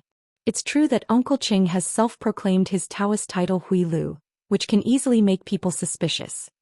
The Taoist priest thought for a while. Uncle Qing is blessed with good fortune and strong Taoism. Even if he is confused, he can isolate the secrets of heaven on his own. Just like the protection of the martial arts master's fist, each has its own divine help. Master Qin has just entered the realm of Wuxia, so he should not recognize it. Out. She breathed a sigh of relief and said tentatively, that girl Bao Shu is so qualified, why don't you give it to your junior sister, senior brother? Bao Shu is the nickname of the woman from Huzhou, and her full name is Yuan Chaoxian. In the secret book of the main hall it has an excellent rating. He is a talent that all three branches of the school want to compete for. Seeing that the senior brother was unwilling to talk to him at all, the woman in the green skirt continued to persuade him. You have accepted Fengqing and Jing Ding as your apprentices, so you should let the junior sister get some light. I have been busy in Luzhou Beiju these years. There is hard work even without merit. It's time to recruit a good and promising apprentice. It is a gentleman's business to give credit to beauty. The burly Taoist priest said calmly, it's a pity that I am a swordsman and a Taoist. The woman in green skirt suddenly became speechless. He suggested, you can take advantage of Uncle Qing to recover his past life memories and ask him to make Song Juchuan or Zhou Xian your disciple. The woman in green skirt laughed angrily when she heard this and said, Senior brother Lu, when can our lineage accept male disciples? It turns out that her lineage has always adhered to the ancestral precepts and passed down the inheritance from female to male. Otherwise, she really wouldn't mind asking Qing Fengxian for an apprentice. It should be noted that in ancient times, there was a deity in Zhongshan, and the Taoist name was Zhuyin. It was not under the jurisdiction of the Confucian temple. According to legend, the Taoist temple formed its own heaven and earth. This king saw it as day when he opened his eyes and night when he closed his eyes. Later he was beheaded by his best friend, the sword Immortal, and he prayed for his salvation and transformation, so that he could become a human body in the next life. At that time, the person who handed him the sword to help him escape was none other than Pei Min, one of Howren's 3 masters of swordsmanship. She suddenly asked, why did Uncle Qing come to Aquarius continent to make elixirs? The Taoist priest seemed to say perfunctorily, there is God's will in the dark. There was a moment of silence. The woman in the green skirt was in a depressed mood. He is the only person I have misjudged. She was a little depressed. She originally thought highly of him, but she didn't expect that she underestimated him in the end. If you hadn't made a mistake back then and met him in Luzhou Beiju, the world might not be the same as it is now. The Taoist priest smiled a little and said, besides, junior sister Xiao, your so-called high opinion doesn't seem to be much higher. He is just a warrior in the far-traveling realm, and he is sure that he can only have one in his life. 2 flying swords on the 1st and 15th day of the lunar month? The woman in the green skirt avoided the important and took the easy and said with a helpless expression, a martial artist from the 8th realm is just a Chinese cabbage? The Taoist priest asked, is there any other news from the main hall? The woman in the green skirt nodded and said, someone came back here from the colorful world. Someone once saw her sword shining like a rainbow, traveling across the sea. Looking at her direction, she was heading to Fuyao Island. Although he only said someone, the Taoist priest knew it well. The Taoist priest seemed to realize something and turned to look at her. She nodded. That Ning Yao probably broke through again and again. Even though his Taoist heart was as firm as that of a burly Taoist priest, when he learned about this, he inevitably looked dazed for a moment and said softly, terrible. She nodded and said, it's unreasonable to break through like this. She left the Great Wall of Sword Qi. In just a few years, nascent soul broke through to Yupu, killed ancient gods and immortals, and defeated Taoist ancestors in a battle of swordsmanship. The close disciples had no power to fight back. They ascended and now they are. She sighed heavily and said helplessly, I really can't go on talking about it. I'm so irritating when I compare myself to others. It makes others feel discouraged. She then smiled and said, I have become the best in the world. Even across the world I can still come and go when I want. It's really free. The burly Taoist priest suddenly stood up. As he stood up he became taller and taller. He was actually a head taller than the man from the north of Aquarius continent. He said in a deep voice, We are far away. The uninvited guest was still invisible. He just smiled and did not hide his sarcastic tone. Both seniors are at such a high level and have extraordinary status. Why do they like to talk about my family affairs so much? The woman in the green skirt followed senior brother Liu's gaze and looked somewhere. With ripples of ripples, the visitor finally appeared. The man wears a green shirt and carries a sword on his back. He has a slender figure and his white hair on the temples has turned green again, probably because he has reached the immortal realm. But he looked sluggish, probably because he had a hard time winning the fight with Ma Kuxuan. She couldn't help but asked curiously, When did Master Qin come here? Qin Pingon smiled and asked, I'm also curious, when did the two seniors come to Aquarius continent? The woman in green skirt frowned and said nothing. Are you here to raise an army to investigate? What is this person's true state at the moment? The price for him and Lu Qin to temporarily borrow the realm was to fall from Yupu back to nascent soul. The Taoist priest explained her doubts with his heartfelt voice. Taoist Wu Di patted Zhongshan's shoulder before leaving the Taoist temple, and he noticed that Zhongshan's bones were unusual. It seemed unintentional, but it turned out to be intentional. As for when he sneaked into this place, yes, I don't know either. The woman in the green skirt became more and more confused. You are an immortal and you don't even know? In their profession they are either killing or being killed. They are most proficient in lurking and sneak attacks. How could Qin Pingon be aware of this place? The Taoist priest said, It may be that your arrival has revealed the whereabouts. The woman in green skirt laughed angrily. The burly Taoist priest said, My name is Lu Taoji and I am the leader of the Xishan Jianin lineage. Over at Tongyi's house, Mr. Qin has already met Qin Bai. She is the incoming leader of the Cherry Qingyi lineage. After she resigned, her position has been vacant for a long time. This Liangting person is Qin Bai's junior sister. Her name is Xiao Pu.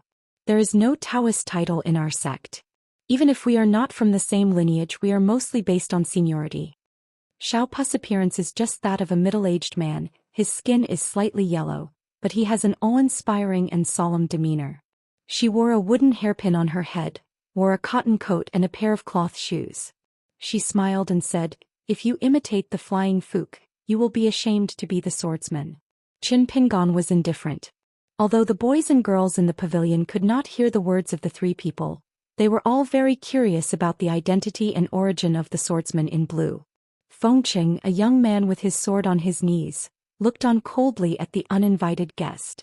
The girl stood still, but she couldn't take her eyes away, as if she had seen some exaggerated scene, with a look of wonder on her face. Xiao Pu said, I was lucky enough to see the fighting style of Master Qin and the group of Beiyan cavalry and Jelu mountain assassins from a distance in Luzhou, Beiju. Qin Pingon said, Not long ago the surrounding wild monks outside Tua Mountain saw the fighting from a distance, and they probably felt the same way. Xiao Pu didn't seem to hear the strangeness in the young swordsman's words and continued, Back then Master Chen's realm was not high, but his spiritual consciousness was extraordinary. At that time Qin Pingon was traveling with Sui Jingqing. On horseback he did feel a little strange. There was no clue, just an intuition of the crisis. Qin Pingon remained silent. It takes effort to speak. Lu Taoji seemed to feel that it was not appropriate for him to condescend to talk to Master Qin, so he fell down with a huge boulder because of the inappropriateness of etiquette. Both those who clean up wrongs and those who borrow swords are extremely mysterious. And compared to the latter, the Avenger is more cunning and unknown to the world.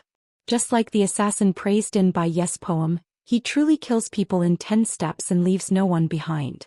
So much so that even Liang Shuang, the great heavenly master outside Longhu Mountain, and a great mountain monk like Lao Zhenren had to ask Zhao Tianlai to learn some inside information. For example, among the 3 lines of the winning of wrongs, they are the swordsman Xishan Jianin, the almost all-female assassins Cherry Qingyi, and the last group of generals who hold high positions and important temples in the 8 continents. This lineage has generally become the bowl saw man, is also known as the tinker. It is true to say that Yu Qing is not simple. Before this, Qin Pingon only knew the real surname of Ma Mansion's cook lady Yu Qing. She was Gong's son. She was a former vindicator, but she was not from the Xishan Jianin lineage. Because of violating the rules, she was expelled and lost her status as a wrongdoer. Only then did she have a contract with Ma Kuxuan. She was tricked into working as a free coolie somewhere without wages, and was also imprisoned from time to time. Xiao Xing harassed him. It turns out that she is still Xiao Pu's disciple. Earlier, Qin Bai took the initiative to find Qin Pingon and open the skylight to speak frankly.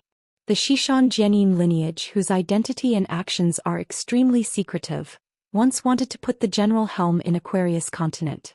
Later, according to Cui Dongshan's additional statement, Lu Taozi's lineage of purifiers ostensibly had a dispute with the Dali Punishment Department that did not lead to any loss of life. Both sides hold their own opinions.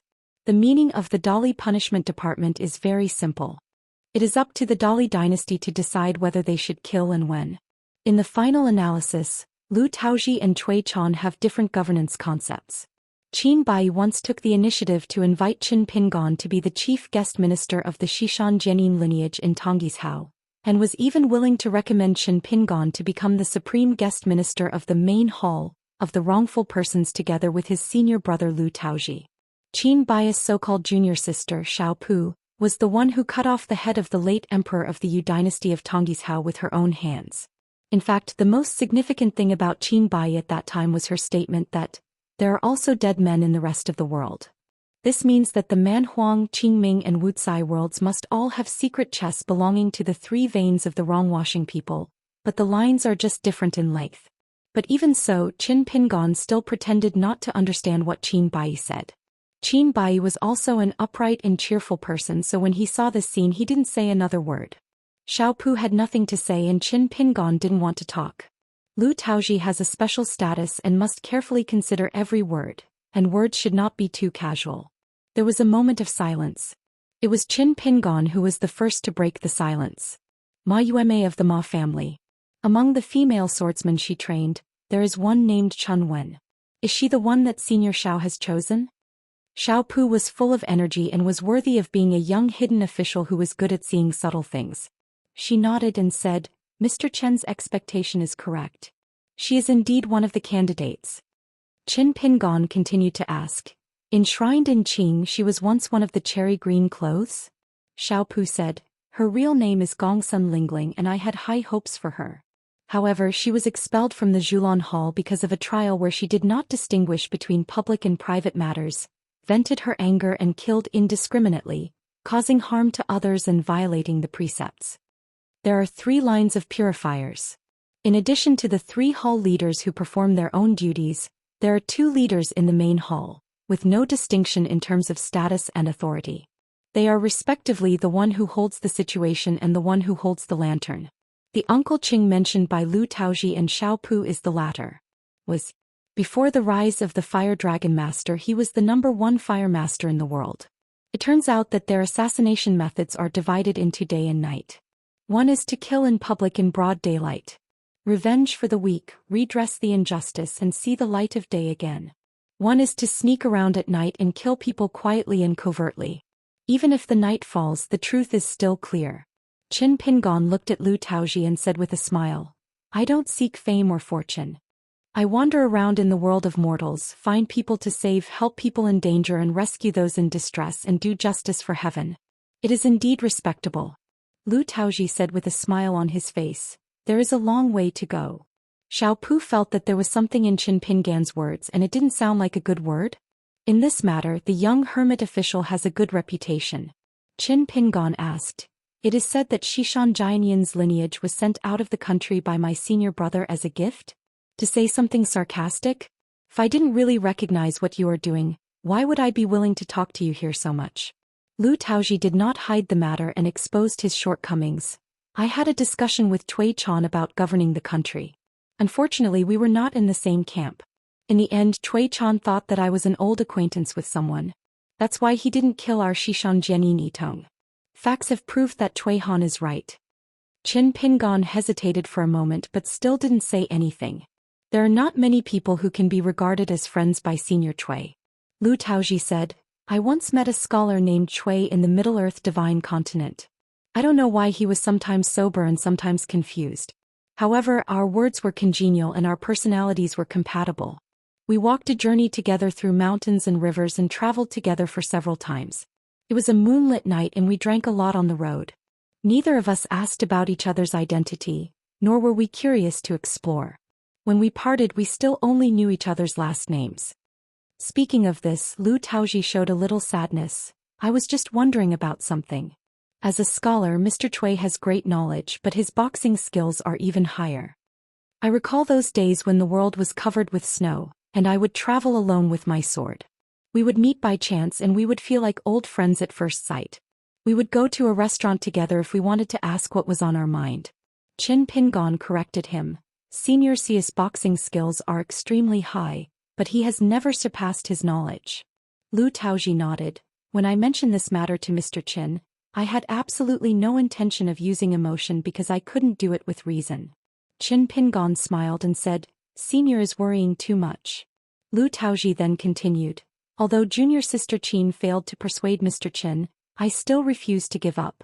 To be honest, even if Mr. Qin doesn't come today, I will go to Luoluo Mountain very soon. Qin Pingon shook his head and said, Senior, with my good intentions, I am exempt from being an official. Lu Taoji hesitated to speak.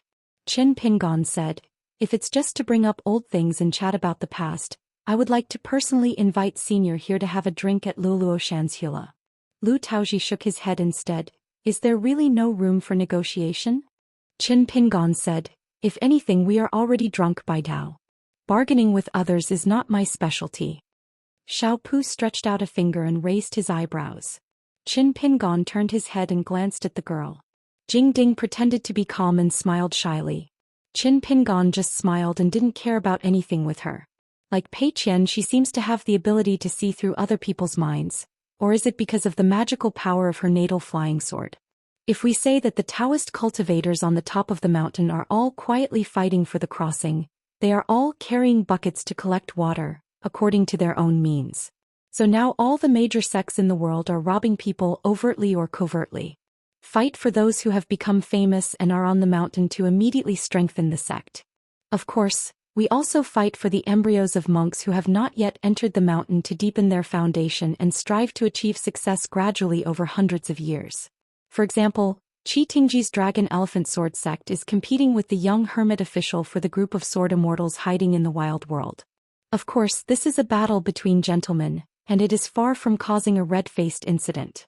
He also wants to fight with Fu Shi, the first disciple of Jing Juzhong in Baidi City, to the sword immortal Su Jun, Zhou Xian from Liuxia continent, hoping that he can serve as the leader of the sect. Fu Zhen also personally approached Wei Jin and invited him to join him, but was rejected by Wei Jin. However, Wu Shu, a martial artist at the end of Tongyi's Hao, had agreed to serve as the chief guest. What's more, Luopa Mountain also snatched an old deaf boy as the new general worshipper. Qingping Sword Sect also snatched 2 private swords from Jianqi Great Wall, Xing Yun and Lu Shui. To be honest, Shanju Qin and Luo Pashan are firmly on the Daoist. If you have the ability, why don't you grab Xiaomo and Xieko from me? Moreover, Qin Pingon and Ning Ji, his newly acquired disciple, are the disciples who learn and master whatever the master knows and teaches. It's just that Qin Pingon never thought that robbing people would all be done to me. If I remember correctly, the last person to recruit me seemed to be Han Yushu, the Immortal sect leader of Wanyao sect. If he hadn't become the Grand Master of Great Li, Lu Taoji and the others probably wouldn't have come to see him. Qin Pingon focused more on Ning Ji. As Qin Pingon guessed, Ning Ji, whose pseudonym is Bai Yun, will most likely be brought into this Taoist temple by his friend Zhou Xian, and then be qualified by the temple owner Qing Fengxian, who will spend all his money to teach Taoism. From then on, the young man will climb mountains and break through. He is extremely fast and can ride extremely fast, far ahead of his peers. Xiao Pu said with a smile. Master Chen Shan, since you are not just the chief guest of Xishan Jianyin or Tao Tingyi Qingyi, then I must explain to you clearly that the position of supreme guest of the main hall is not yours. The kind of false title on the mountain that I think has great authority. He is one of only 3 people in the sect who can know everyone's identity. Qin Pingon said. Oh. Xiaopu was speechless for a moment. You've just become the Grand Master of Great Li, so you're so arrogant? Even if you refuse to appreciate it and don't even bother to say a few polite words? Qin Pingon said, I just refused to serve as the newly established criminal officer of the Zhongtu Confucian Temple. Xiaopu was stunned for a moment and she couldn't say another word. Lu Taoji said with a smile. Xiaopu secretly stared at Mr. Qin for a while, hoping that Mr. Qin would not be angry because of it. Qin Pingon said, when a good person walks on the road, he is just like protecting others. Why are others angry? Xiaopu was obviously very surprised by this answer. Lu Taoji suddenly said a digression. I have a question, please ask fellow Taoist for help. Qin Pingon said slowly, any questions will be answered. What is practice? As if nothing happened. Upon hearing this answer, Lu Taozi's eyes lit up. Xiaopu chewed these 4 simple words carefully and felt that the aftertaste was endless. Qin Pingon clasped his fists and said, just say goodbye. Lu Taoji returned the gift with his hand. Qin Pingon turned around and left, then suddenly turned around and said, Senior brother did not say that you can return to Aquarius continent. Lu Taoji was caught off guard by the Huima shot, and for a moment he didn't know how to respond. Xiaopu answered helpfully, but Cui Chan didn't say he couldn't return to Aquarius continent. Lu Taoji knew something was wrong. As expected. Senior brother Cui is no longer here. Qin Pingon stopped and turned around, paused for a moment and said with a smile, in Aquarius continent regardless of north or south, I have the final say on many things.